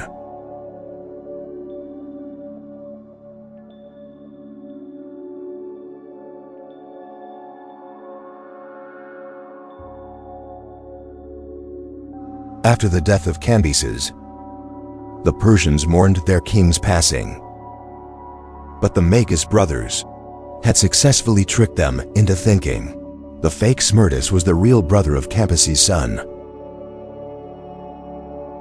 of Cyrus. This fake Smerdes continued to rule for 7 months and was very generous towards the Persian people. So they loved him, but the elites and ruling class of Persia were suspicious. specifically a nobleman named Otanes, whose daughter named Fadame had married Cambyses and was now married to the fake Smerdis, the Magi, as a result of his ascent to the throne. So he sent a message to his daughter, instructing her to feel for Smerdis' ears while he was asleep, to determine if he was the true son of Cyrus or an impostor. When Cyrus was alive, he chopped off the ear of the fake Smerdis for a crime he committed later that night. Fadamia confirmed Otanes' fears. The smartest on the throne was in fact the Magi. Brother Otanes revealed this discovery to other noble Persians, including Darius, the son of Hystopes, who was the second cousin of Cyrus the Great. Together, these nobles decided to overthrow the Magus. Darius was eager to act quickly, so he convinced the others to strike immediately, because he was certain they would be betrayed if they waited. While this was happening, the Magi brothers worked hard to win Praxippus to their side because they believed he was the only one who knew the truth about Smerdis' death. They promised him land and wealth. In return, Praxippus would announce to the Persian people that the fake Smerdis was the legitimate king of kings. However, Praxippus used the opportunity to confess and reveal the Magi's deception to all of Persia. He explained to them how he helped Cambyses kill Smerdis. Then he exposed the Magus on the throne as an impostor. When he was done, Praxippus took his life by throwing himself off a tower. The 6 noblemen, along with Darius, killed the Magus brothers, and they crowned Darius as the new king of the Achaemenid Empire.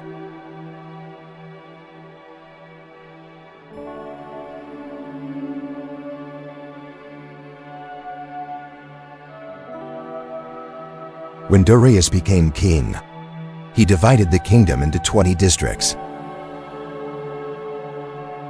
The Indian district specifically brought a tribute of gold dust to the Persian king, and Herodotus wrote about them. The Indians resided in the far eastern part of Asia and lived in diverse tribes with varying languages and lifestyles. Some of them were nomadic, while others lived in river marshes, wearing clothes made of plants.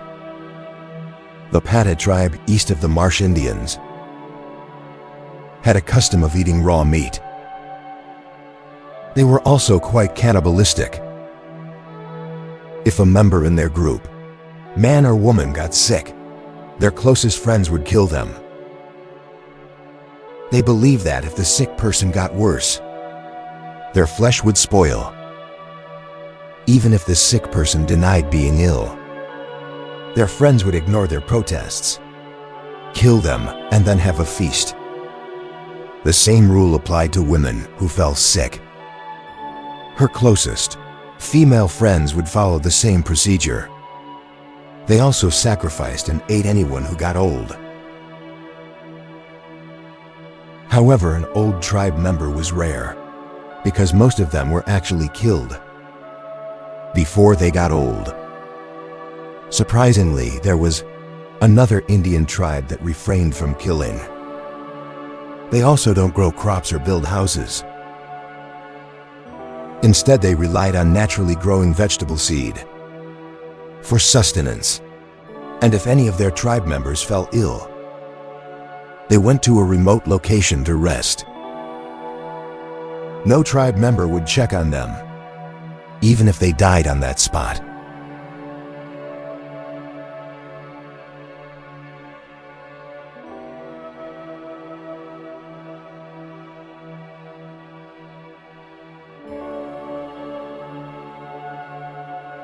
Now concerning the gold that the Indians had.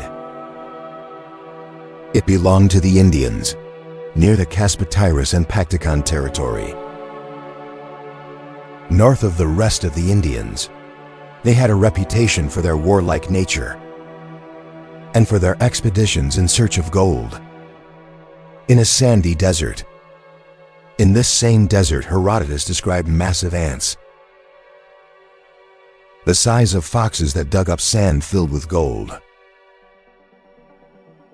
There is no evidence that ants of this size existed, even before Herodotus's time. Today, many experts believe he might have been referring to Himalayan marmots, whatever it was. This is where the Indians got their gold from. They used teams of 3 camels, timing their expeditions to coincide with the hottest part of the day, when the fox-sized ants retreat underground. When the Indians reached their destination, they filled their bags with sand and promptly headed back home. According to the Persian belief, the ants have an acute sense of smell, and they also happen to be the fastest creatures on Earth. Once they detect the Indians, they pursue them during this chase. The Indians will sometimes leave the slower male camels to distract the pursuing ants.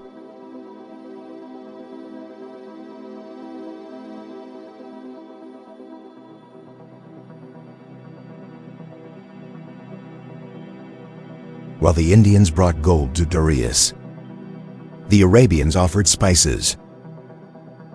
Herodotus described Arabia as the farthest south inhabited place on earth. It is also the only place that produces frankincense, myrrh, cassia, cinnamon, and rock rose resin. All of these spices except myrrh were difficult to get. But the Arabians had their ways. The Arabians got frankincense from a specific tree that was guarded by lots of small spotted, winged snakes. To get the spice from the tree, the Arabians had to burn storax resin to ward off the snakes. Cassia could be found in a shallow lake, surrounded by winged creatures resembling bats, which were hostile and made a frightful noise when spooked. Arabians got past the bat-like creatures by wrapping their entire bodies and faces, except for their eyes, in oxide and other leathers.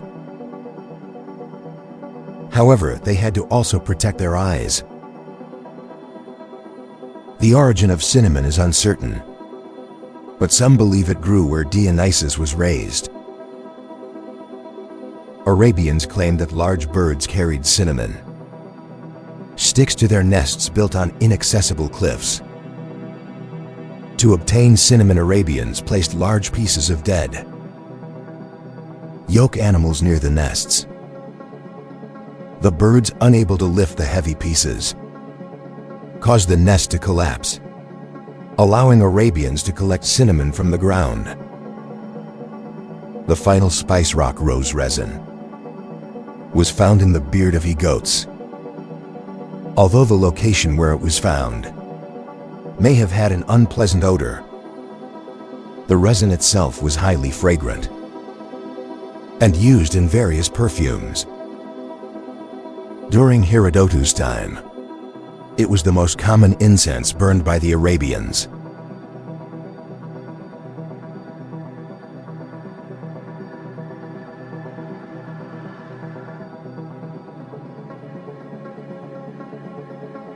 A little after Darius became king of Persia, and a little less after, he divided his vast kingdom into districts. He faced his first real test. It involved a nobleman who was one of the 6 rebels that killed the Magus brothers and made him king. His name was Indophanes.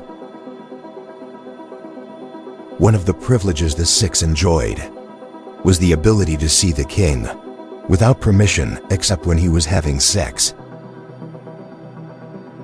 One day when Interphanius came visiting, he had a bloody altercation and mutilated the king's guard because they stopped him from seeing Darius.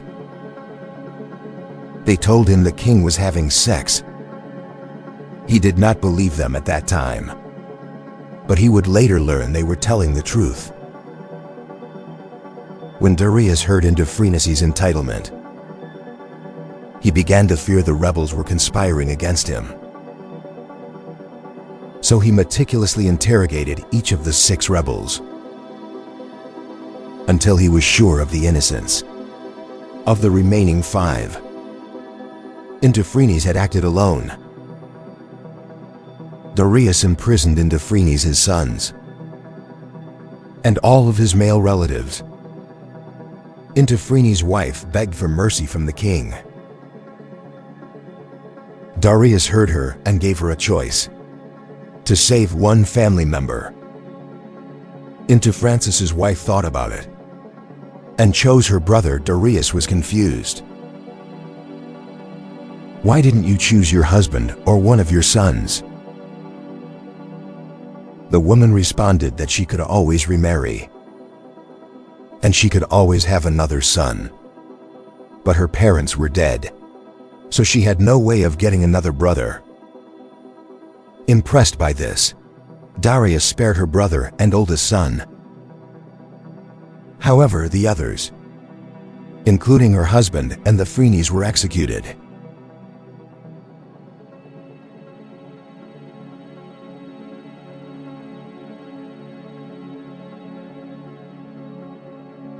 A year later, Darius faced his second test on the battlefield, when the Babylonians staged a well-planned revolt. They began planning the revolt at least a year before, when they heard the Magi brothers had taken the throne. They silently prepared for a siege. Through the Magi's rule and the insurrection that brought Darius to the throne, in what was perhaps their most desperate move, the Babylonians gathered all the women in the city, except mothers and one single woman for each family. They strangled these women to conserve supplies for the siege they knew would come. And it did.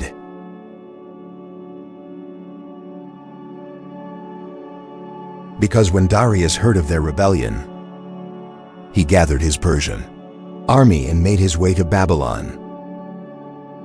He besieged Babylon for a year and a half, trying every trick in the book and borrowing some of Cyrus's methods. But nothing proved effective. Meanwhile, the inhabitants of the city mocked him and taunted him from the city walls. In fact, one Babylonian stood on the city walls and mocked the Persians, saying, "What are you doing sitting there? Men of Persia, why don't you just go away? Babylon will fall into your hands only when mules start bearing young." The Babylonian assumed this would never happen, because mules were known to be infertile.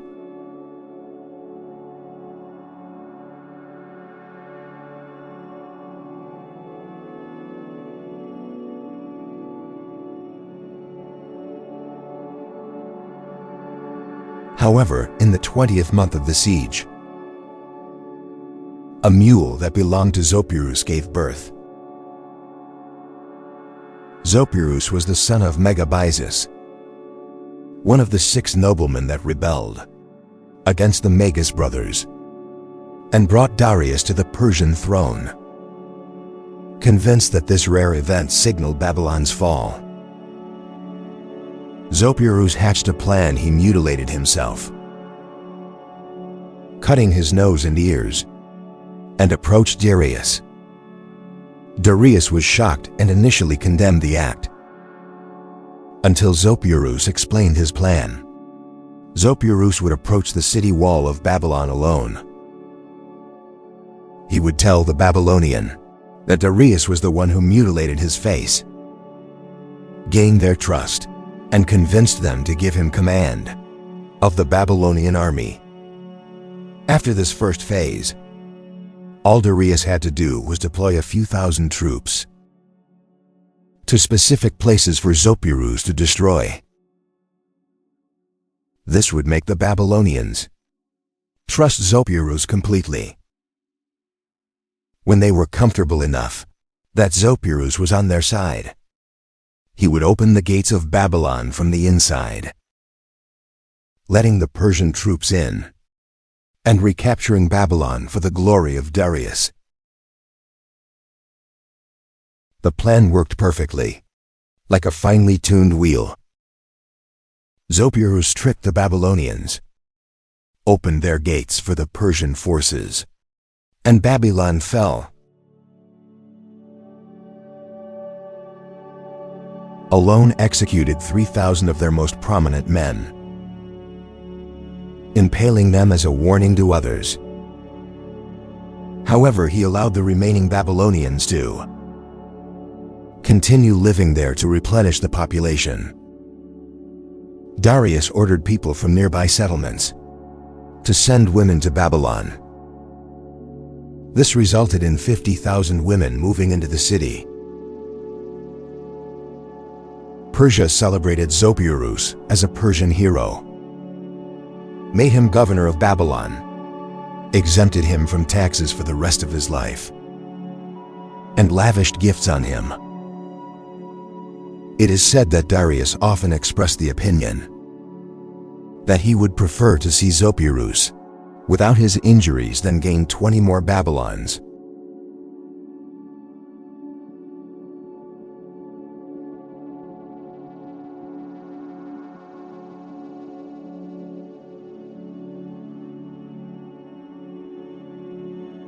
After conquering Babylon, Darius set his sights on Scythia, a nomad wandering tribe that believed they were the youngest people in the world because they descended from the offspring of Heracles. Darius hated the Scythians because they invaded the Medes, his ancestors, and conquered those who opposed them in battle. They had also enslaved its people twice, and they had a habit of blinding all of their slaves. The first time they enslaved the Mede, they chased down the Cimmerians and were away from their homeland for 28 years. While they were away, the wives of the Scythians laid with their slaves and had children. The second time the Scythians enslaved the Medians was upon their return after 28 years of absence. They met resistance from the slaves and their children. When the returning Scythians tried and failed to reclaim their home, they came up with an alternative. A Scythian proposed using horse whips instead of weapons against the slaves.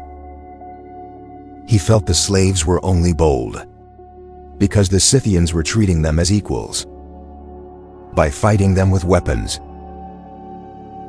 For some reason, this strategy worked. The slaves and their sons were confused and terrified by the horse whips, so they scattered, and the Scythians regained control over Asia.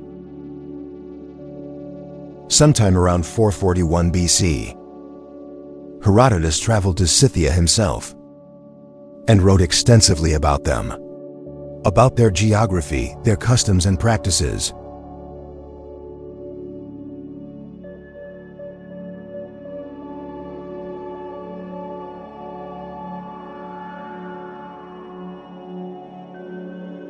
Herodotus found similarities between the gods the Scythians and the Greeks worshipped.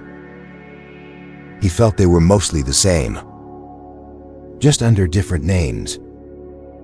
Hestia was their most important deity, followed by Zeus and Earth, whom they considered to be Zeus's wife. However, unlike the Greek, they didn't create statues, altars or temples for their gods, except Ares. Also, the Scythians did not use fires or libations. When conducting sacrifices for their gods, the most common creatures used for sacrifice were horses. They were killed and cooked for meat by the Scythians. Since there were very few trees in Scythia, the Scythians used the bones of sacrificial meat to cook. After cooking and before feasting on the meal, the worshippers would offer some of the meat and innards as first fruits to the gods by throwing them forward.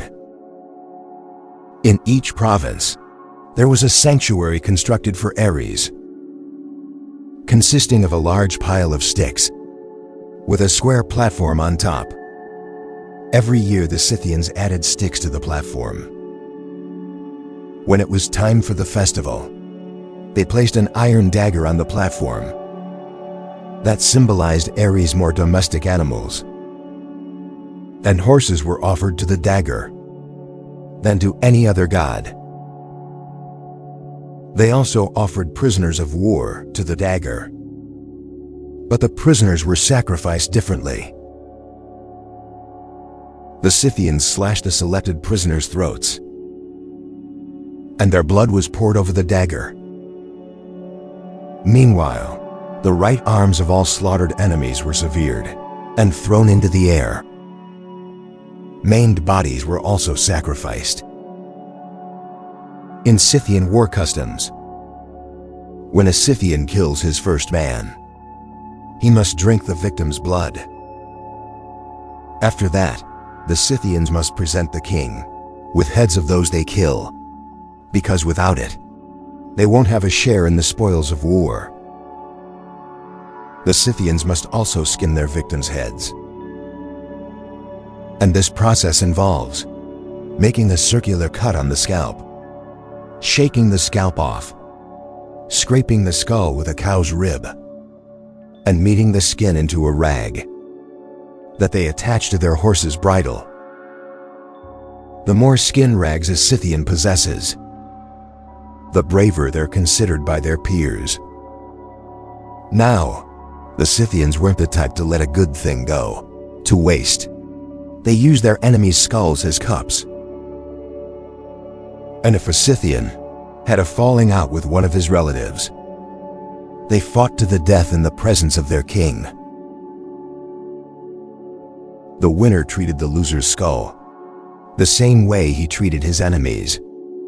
And when he had important visitors, the Scythian would show them the skull and share the story of how it once belonged to their relative. This was how the Scythians defined courage.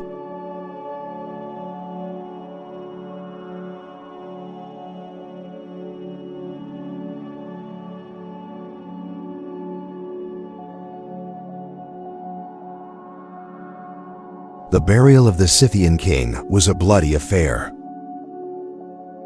First, a huge square pit was dug. Then the king's body was covered in wax and filled with spices, herbs, and sewn back up. The Scythians in the royal house grieved by cutting their ears, shaving their heads, slashing their arms and foreheads, mutilating their noses, and piercing their left hands with arrows. As they moved the king's body on a wagon across different tribes, every member of each tribe was expected to show their grief in the same manner as the royal Scythians. Eventually, the king's corpse was laid in a grave on a pallet. Spears were placed on both sides, and a roof was constructed using wooden planks and rush matting. The remaining space within the grave was often filled with members of the king's court that had all been throttled to death. A concubine wine server, cook groom steward, messenger horses, and various possessions. The only items that weren't buried with the dead king were his silver and bronze. After this, the grave was covered with a massive mound of sand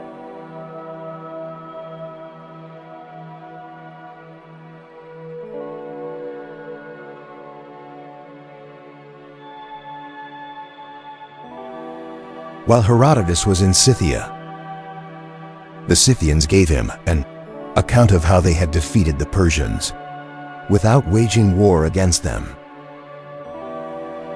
They were unbeatable.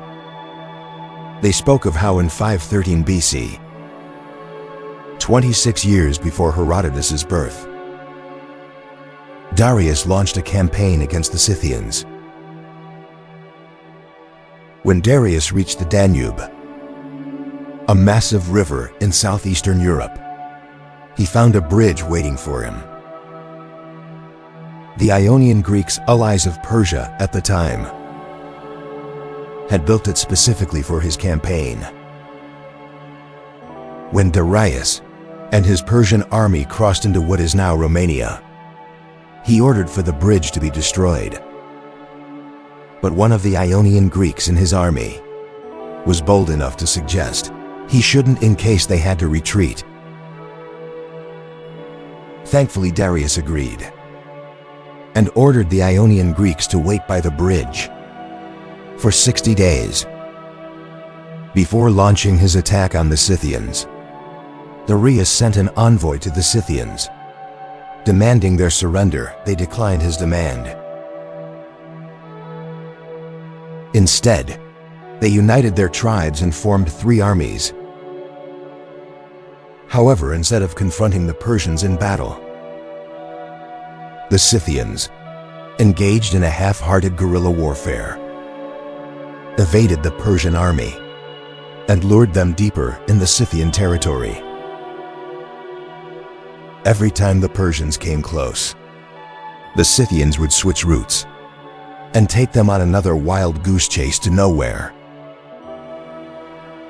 Over time, it became clear that the Scythians had no intention of fighting the Persians, and it was frustrating for Darius because there were no buildings within the Scythian territory to destroy, no cities to sack, and no spoils to forage as supplies for his troops.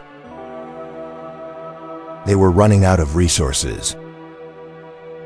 When they reached the Oris, modern-day Volga River, Darius set up camp and sent a strongly worded message to Adantharsis, king of the Scythians.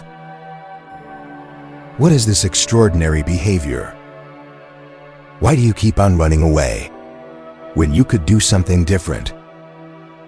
For instance, if you think you have the ability to resist my power, then stop this aimless wandering.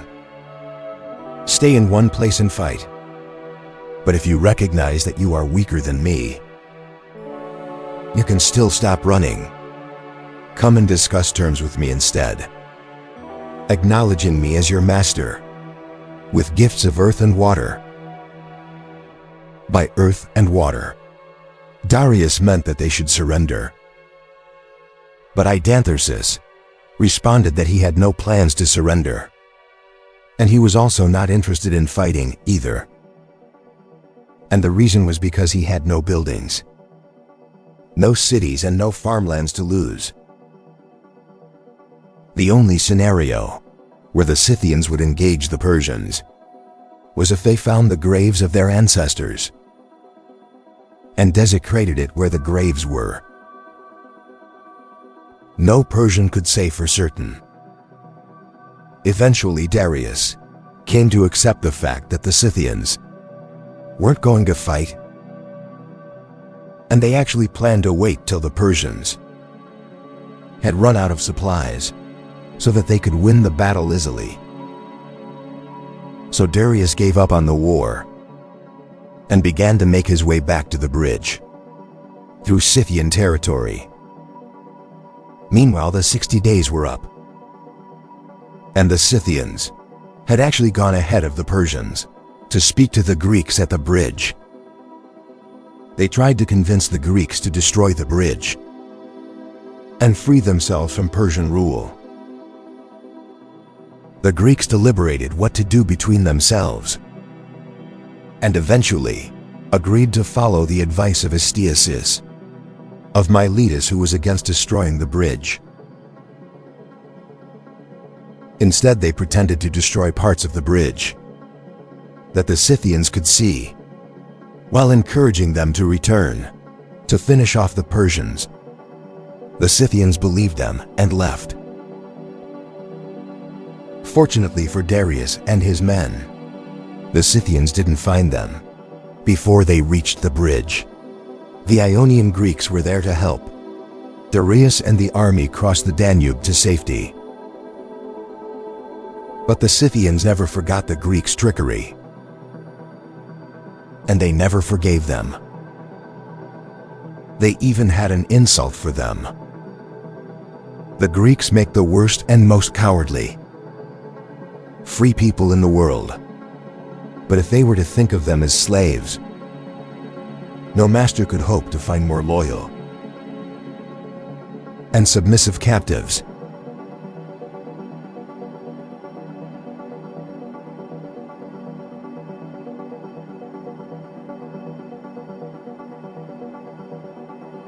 Before the King of Kings tried and failed to conquer Scythia, his conquest had brought parts of Libya under his control. Herodotus traveled to and saw these parts. In 440 BC, he would have been 44 years old at the time. He wrote of the first Libyan groups to emerge from Egypt. They were called the Automacrid, and they followed Egyptian customs, but wore Libyan attire during their marriage ceremonies. Their young women would parade themselves before their king, and the one the king liked the most slept with him that night. Their territories spanned from Egypt to a bay named Plinius, but if you continued westward, you'd find another Libyan tribe, the Maklis, who lived around Lake Tritonus. And next to the Maklis were the Ausi. They also lived around Lake Tritonus, like the Maklis, but the river Triton divided the two tribes. While the Maklis grew their hair long at the back, the Ausi did the same but at the front. The Ausi celebrated a festival to the glory of Athena. Once a year, where the unmarried, young, female tribe members would divide into two groups and fight one another with sticks and stones. This is how they fulfilled their ancestral duties to their native goddesses, the one the Greeks called Athena. They believed the women who died of their wounds after the fight were not true virgins. However, before they let them fight, the prettiest of the young women would be dressed in a Corinthian helmet and Greek armor mounted on a chariot and paraded around the Lake Tritonus. The Ausi led a very promiscuous lifestyle. Rather than forming couples or getting married, they had sex freely with whoever they wanted within the tribe. If a female tribe member got pregnant and gave birth to a child, all the male tribe members would gather on the baby's third month, and the man that the child resembled the most was considered the father. West of the Trident River and next to the Ausi was a Libyan tribe called the Maxis, who cultivated the land and owned houses. They shaved their hair off the left side of their heads, but would let it grow long on the right side. They also smeared ochre on their bodies. Their land teemed with exotic wildlife. According to what the Libyans told Herodotus, there were enormous snakes, lions, elephants, bears, asps, donkeys with horns, dog-headed creatures, headless creatures with eyes in their chests, wild men and wild women.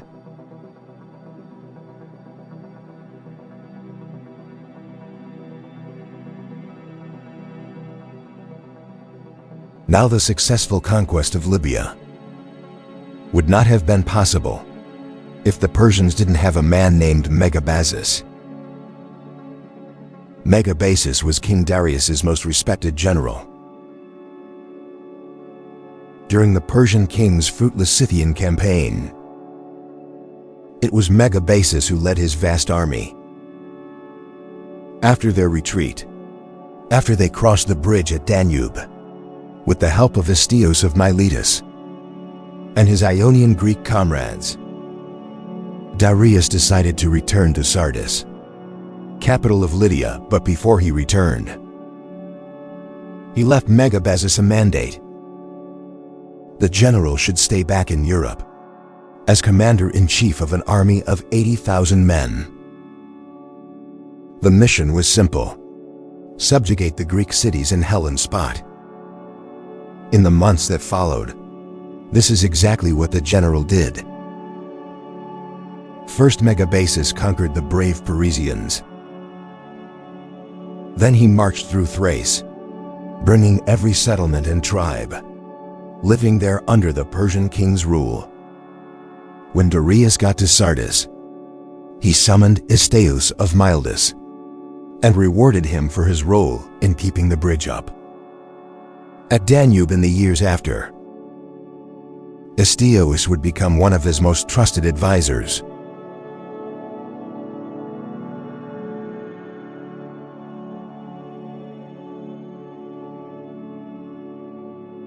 After the victory over the Persians, Megabaeus dispatched a delegation of 7 prominent Persians to Macedonia. Their mission was to demand earth and water for King Darius.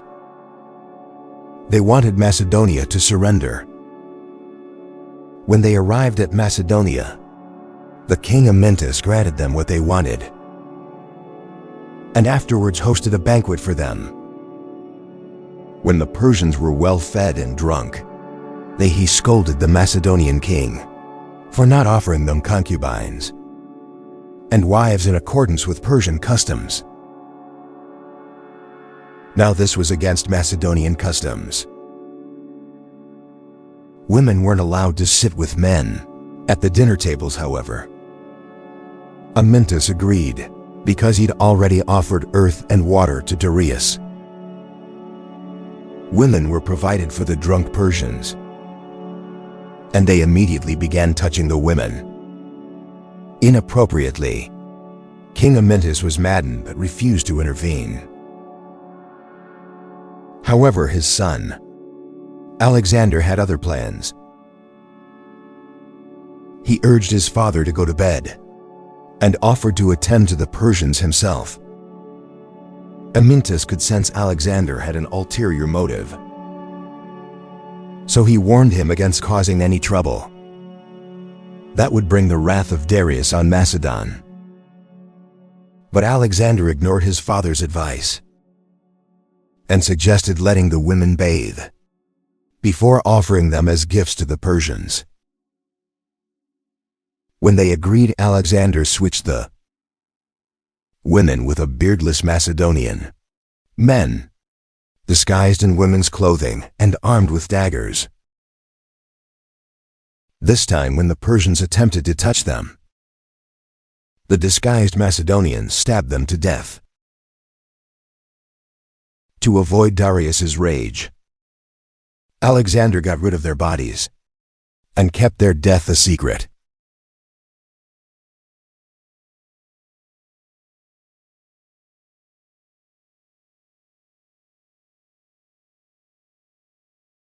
Meanwhile, Megabaeus had grown suspicious of Astios. Darius was too fond of the Greek. The Persian king had given the Thracian land of Mycerinus to him as a gift, and now Histius had begun fortifying it. When Megabaeus found out, he was furious. He protested at Darius, warning him about the potential threat Astios posed. "My lord," he said, "what have you done? You've allowed a Greek, and a cunning and clever Greek at that, to found a settlement in Thrace, where there is a limitless supply of timber for shipbuilding, where there are plenty of spars for oars. I think you should put an end to Histius's enterprise. Now if you want to avoid being embroiled in a war in your own territory. Darius saw reason in Megabazus' suspicions. And even though he trusted Astios deeply, he summoned the Greek tyrant to his court, ordering him to stay. Histius wasn't pleased with this arrangement, but he had no choice.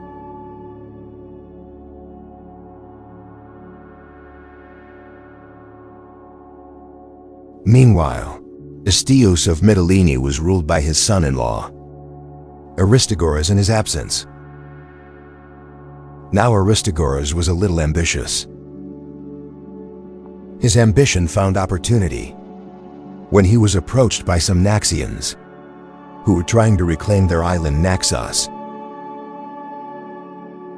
Naxos was one of many islands in the South Aegean that weren't under Persian rule.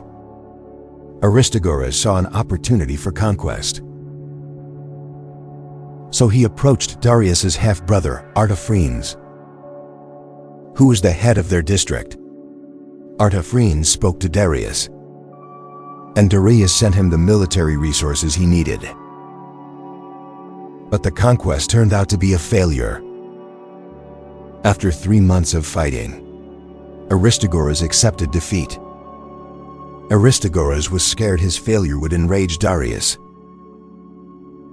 He was scared the Persian king would punish him for wasting the military resources he had sent for his little conquest. So Aristagoras decided to protect himself by launching an Ionian revolt against the Persian king. Or did he? Herodotus claimed to know another version of the origins of the Ionian revolt. In this account is Thais, who had grown impatient with his new life in the king's court, and longed to return home to rule his land, decided to send a trusted slave to Ionia, with the word revolt tattooed on his scalp. When Aristagoras received the slave, he decided to act on the instructions of his father-in-law. Darius was enraged, but he didn't suspect Astios was behind the revolt. So when Astios came to the King of Kings, offering to return to Miletus to squash the revolt, Darius obliged, and so Astios made his way to his comrades. Meanwhile, Aristagoras began searching for allies that would help in his revolt against Darius and his Persian forces. He needed help from the strongest Greek state. He needed Sparta.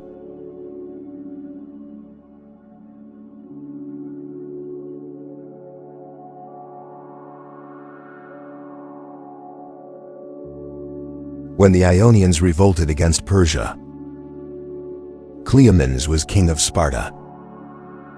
But Cleomenes should never have been king. The only reason he even existed was because his father, the Spartan king Anaxander, was forced to take a second wife when his first wife couldn't bear him a child. Unfortunately for Anaxandridas, after he took that second wife, and after she had conceived Cleomenes, his first wife got pregnant also and gave birth to his son Dorius. After Dorius, his first wife got pregnant again with Leonidas, and immediately after that, Cleombrotus. 4 sons in total from his first wife, a woman everyone had thought was barren. Now Doris was the opposite of Cleomenes in character, intelligence and strength. But none of that mattered because by law, he was the second son, so when their father, Anaxandridas, died, the throne went to Cleomenes. The firstborn son Darius refused this decision and refused to be ruled by Cleomenes. So he took some Spartans on an expedition to Libya, where he planned to find land and start his own colony of Spartans. On the way, Doris got into a war that he had no business fighting. Unfortunately, he died on the battlefield, and Cleomenes continued his reign as king of Sparta. So when Aristagoras arrived in Sparta, he begged Cleomenes to liberate his people, the Ionians, from slavery. He described the Persians as wealthy people who had lots of gold, silver, bronze clothes, animals and slaves. He also tried to convince Cleomenes that conquering Persia would bring more riches than his local disputes. Cleomenes listened and asked for 2 days to think before his decision. 2 days later, Cleomenes asked Aristagoras how far the Ionian coast was from his palace. When Aristagoras mentioned a 3-month journey, Cleomenes immediately ordered him to leave. The war was not worth the distance. Aristagoras was thrown out of Sparta, so he turned to Athens. At the time, Athens was the second strongest Greek state, second only to Sparta. Aristagoras repeated the same things he had told the Spartan king to the Athenian assembly, but this time he was more desperate. He made so many promises that he eventually won the Athenians over, and they voted to send a fleet of 20 ships to help the Ionians in their revolt against the Persian army.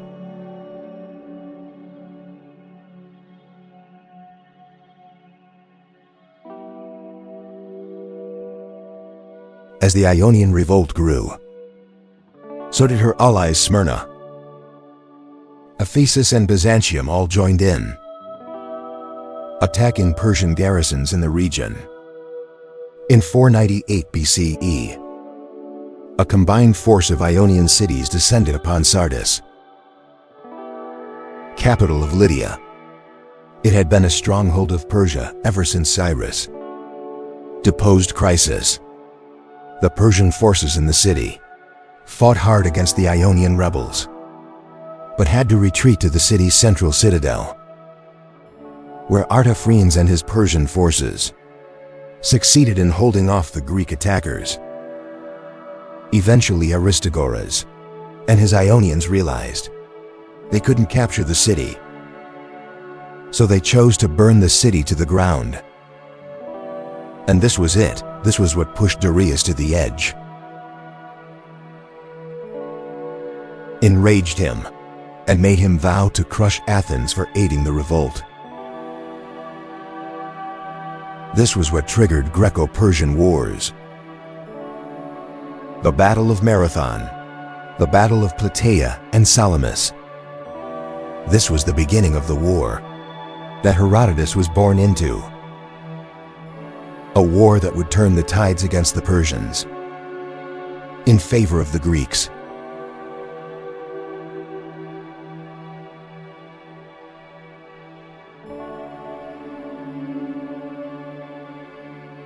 The Persian counterattack was swift, precise, utterly ruthless. Darius crushed and subdued all the Ionian cities that had participated in the revolt. Aristagoras fled as Stios would be killed, and his head sent to the Persian king, who still refused to believe his beloved Greek had anything to do with the revolt. Miletus was captured, and the Ionian revolt came to an end. But Darius wasn't done. He wanted to punish Athens. So he sent his son-in-law, Mardonius, on a campaign to subdue the city. However, Mardonius faced a stunning failure, as 300 ships from his fleet got destroyed in a storm off the coast of Mount Athos. This failure delayed the Persian invasion of Athens. And it was a blessing for them, because the Athenians quickly took steps to defend themselves. Meanwhile, Persia began preparations for another invasion. Luckily for the Athenians, they had Miltiades. Miltiades was an Athenian general who had lived in Persia and was versed in Persian military tactics. He advised the Athenians to confront the Persians at Marathon, because the terrain at Marathon was relatively flat. This would allow the Athenians to use their disciplined hoplite infantry effectively. The gods were on the side of the Athenians in this war. They had the approval of the Oracle of Delphi. They had Theseus, hero of Athens, on their side. The morale of the Athenians was at its peak. So with multitudes leading from the army, the Athenians deployed approximately 10,000 hoplite soldiers to Marathon. When the Persian fleet landed at Marathon, the Athenians launched a surprise attack. Despite being outnumbered, the battle was fierce, and the Greeks successfully withstood the Persian archers and charged at the enemy, breaking their lines. When the dust settled, 6,400 Persians had fallen. And on the Athenian flank, only 192 men were killed.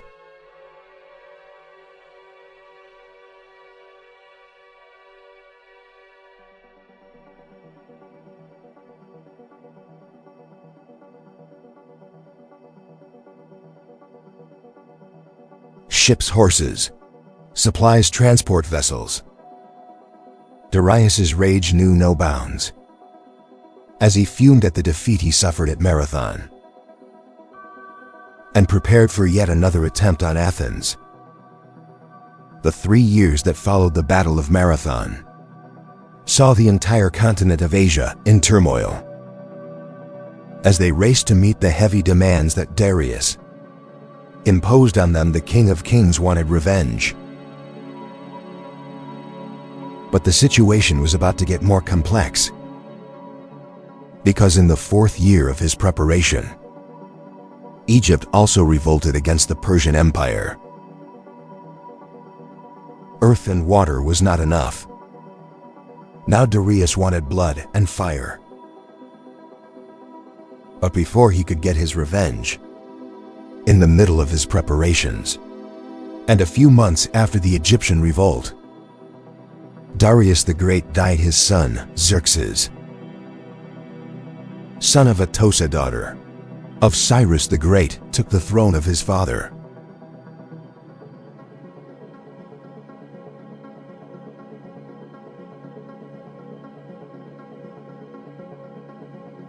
Xerxes couldn't find a reason to continue his father's vendetta against the Greeks.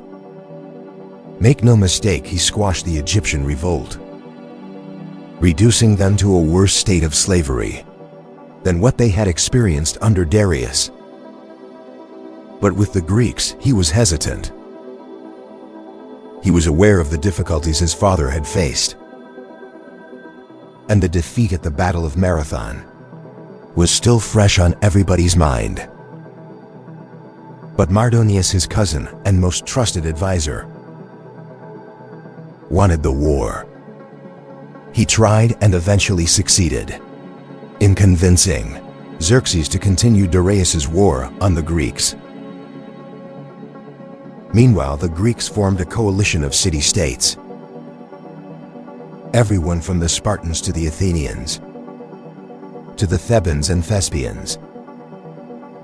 It was a united Greek front. They decided to stop the Persians from entering Greece by defending the pass of Thermopylae. It was a narrow, coastal passage between the mountains and the sea. By forcing the Persians to wage war with them at this narrow pass, their vast army meant nothing. King Leonidas of Sparta was chosen to lead the Greek forces. 7,000 Greek hoplites and 300 Spartans under Leonidas defended that pass.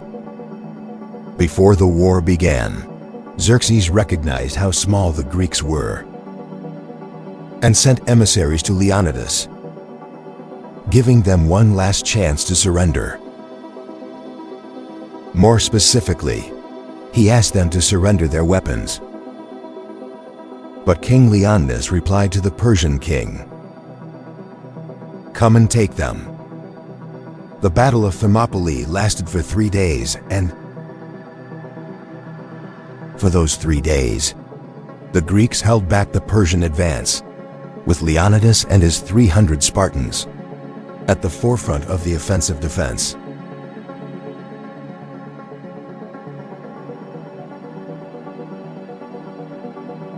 Aphilotes was a local sheep herder who lived around Thermopylae, and during the historical battle, he was Greek, unfortunately. He was also a self-serving coward. The pass of Thermopylae was not the only way into Greece. There was a secret mountain path that led behind Greek lines, but a Philistine revealed it to the Persians.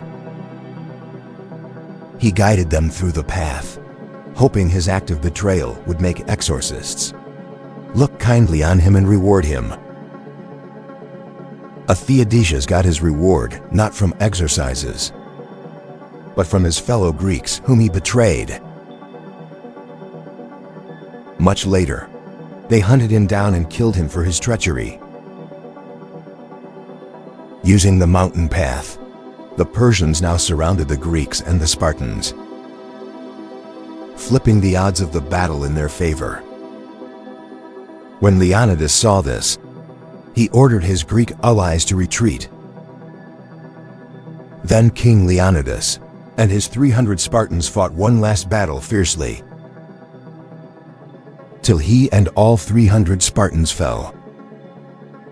The Greeks might have lost the Battle of Thermopylae, but their fierce resistance helped them buy valuable time to organize and prepare for future battles. And it also helped the morale of the Greeks, who had once again refused to offer earth and water to the King of Kings.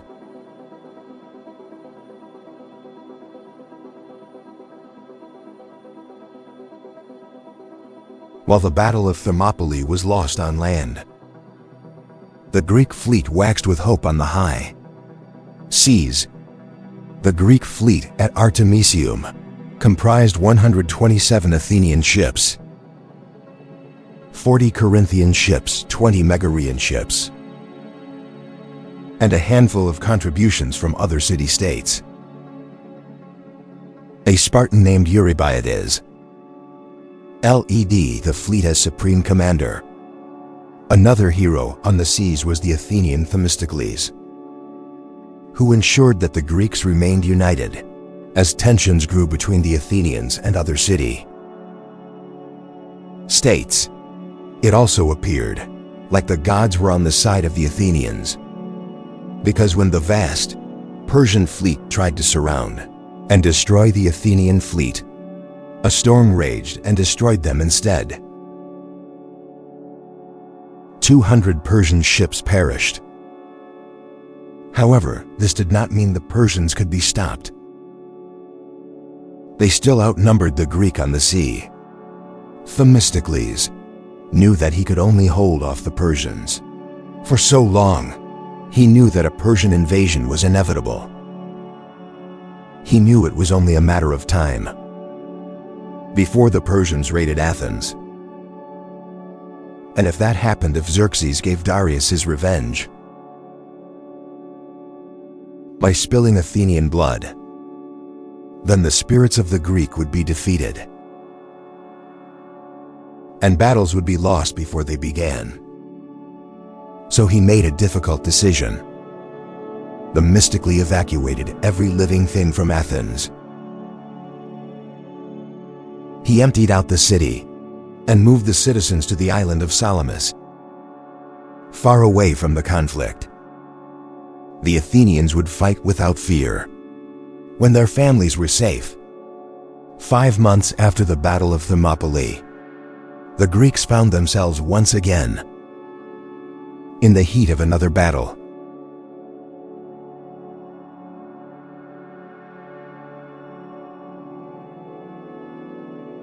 The odds were against them.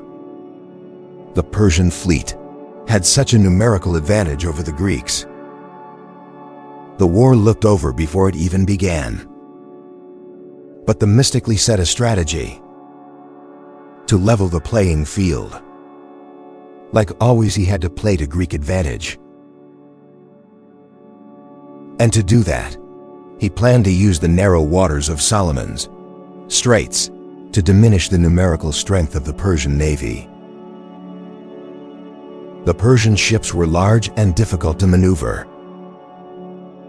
The Greek ships, on the other hand, were the opposite, much smaller. Much more nimble, they were called triremes. In battle, Themistocles and the Greek fleet feigned a retreat and lured the Persian ships into the narrow straits. In the strait, and as predicted, the Persian ships were trapped and disorganized. They couldn't use their numerical superiority to their advantage. So the Greeks exploited this chaos and cut through them like a hot dagger through cheese. The result was a devastating defeat. For the Persian navy, the Greek could see their victory peaking above the horizon. But the war was still far from over.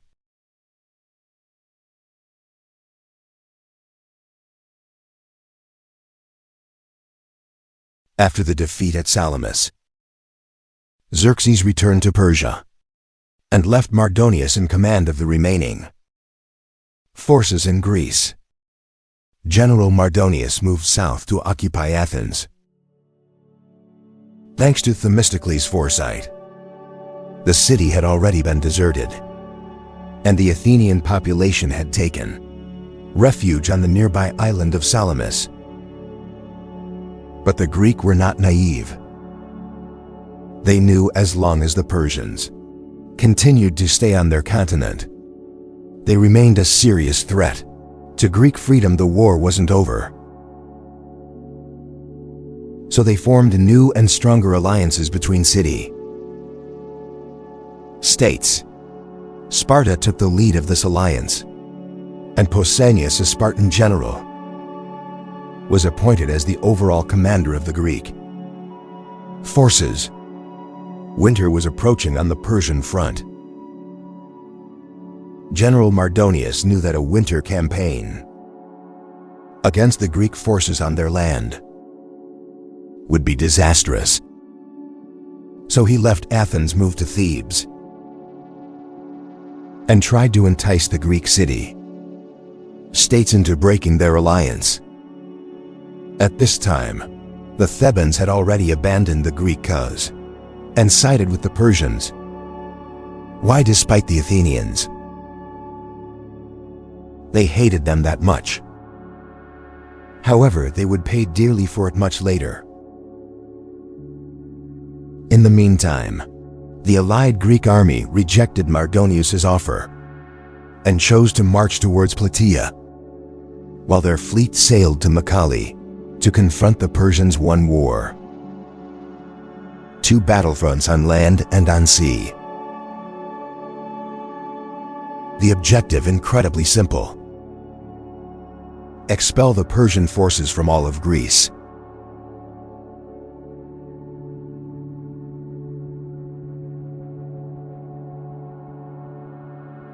At Plataea, the Greeks employed a defensive strategy. They used its high ground for their hoplite phalanx formation. Then they built stake walls around their camp. Meanwhile, Mardonius had journeyed to Plataea with his army, ready for what was about to become a decisive battle. Mardonius began the attack with his archers and cavalry, trying to undermine their mobility while breaking through their defensive lines. But the Greeks' tightly packed formation of soldiers, with overlapping shields and protruding spears, ensured that the Persian arrows were useless and their cavalry ineffective. At first it seemed like the battle would go on forever. Then the tables turned on the Persian army. A Spartan named Orestes murdered Margonius in the heat of battle. The effect of their general's death was immediate, and destabilizing the Persian forces were demoralized. And the Greeks exploited their confusion for a brutal counterattack as the Persians retreated. The Greeks pursued them relentlessly, killing as many as they could on the fields of Plataea. The Greeks had won the battle. Meanwhile at sea, Pausanias and his Greek fleet waged a bitter war against the Persians. At first the Persian resistance was effective, but when an Athenian fleet, led by Leotychides, arrived to join the battle, the Greeks turned the tides against the Persians. The Persian ships that weren't destroyed completely fled in retreat, back to Sardis and Lydia. The Persian naval power was so severely diminished that it spelled the end of the Persian threat on mainland Greece and beginning of an independence that the Greeks had fought with their soul, their spirit, blood, and sweat. The year was 479 BC, and the historian Herodotus was just 5 years old at the time. He would have heard the impossible tales of glory, and he would have wondered how and why.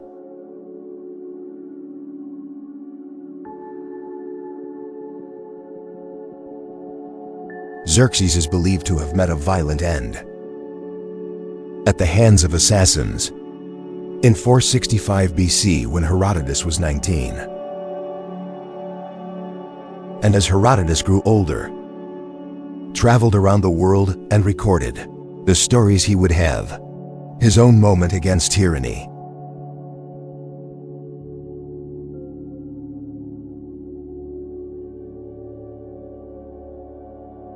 The year was 454 BCE. Herodotus was either at the end or the latter end of his travels.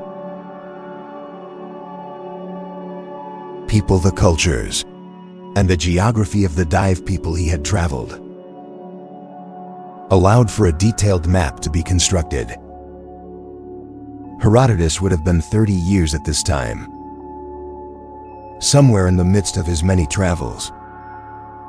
At the time, Lygdamus was the terrible tyrant of Halicarnassus, the same tyrant that had killed Herodotus' uncle, squashing an uprising that saw Herodotus and his family exiled from their home in 454 BCE. There was another uprising. This time Herodotus joined the rebellion, bringing a permanent end to Lygdamus' tyranny. Around 450 BC, and at the age of 34, Herodotus joined the group, establishing a colony at Thurii, a Greek city in southern Italy. He spent his later years in Thurii, working on his histories. Historians believe he also spent some time in Athens. If you existed during his time, you would have heard it from the mouth of the man himself, as you stood in the midst of a Greek crowd in awe. It's also possible that if you lived in Olympia during the time Herodotus visited, you could have rubbed shoulders with the father of a young boy named Thucydides. Historians say that as Herodotus recited his work, Thucydides burst into tears, and Herodotus told the boy's father, quite prophetically, "Your son's soul yearns for knowledge." Thucydides would grow up to become one of the most important historians of antiquity, whose rigorous and systematic approach was heavily inspired by the methodology and style of Herodotus. After Thucydides, thousands of historians have followed in his footsteps, looking up to Herodotus as the first true historian.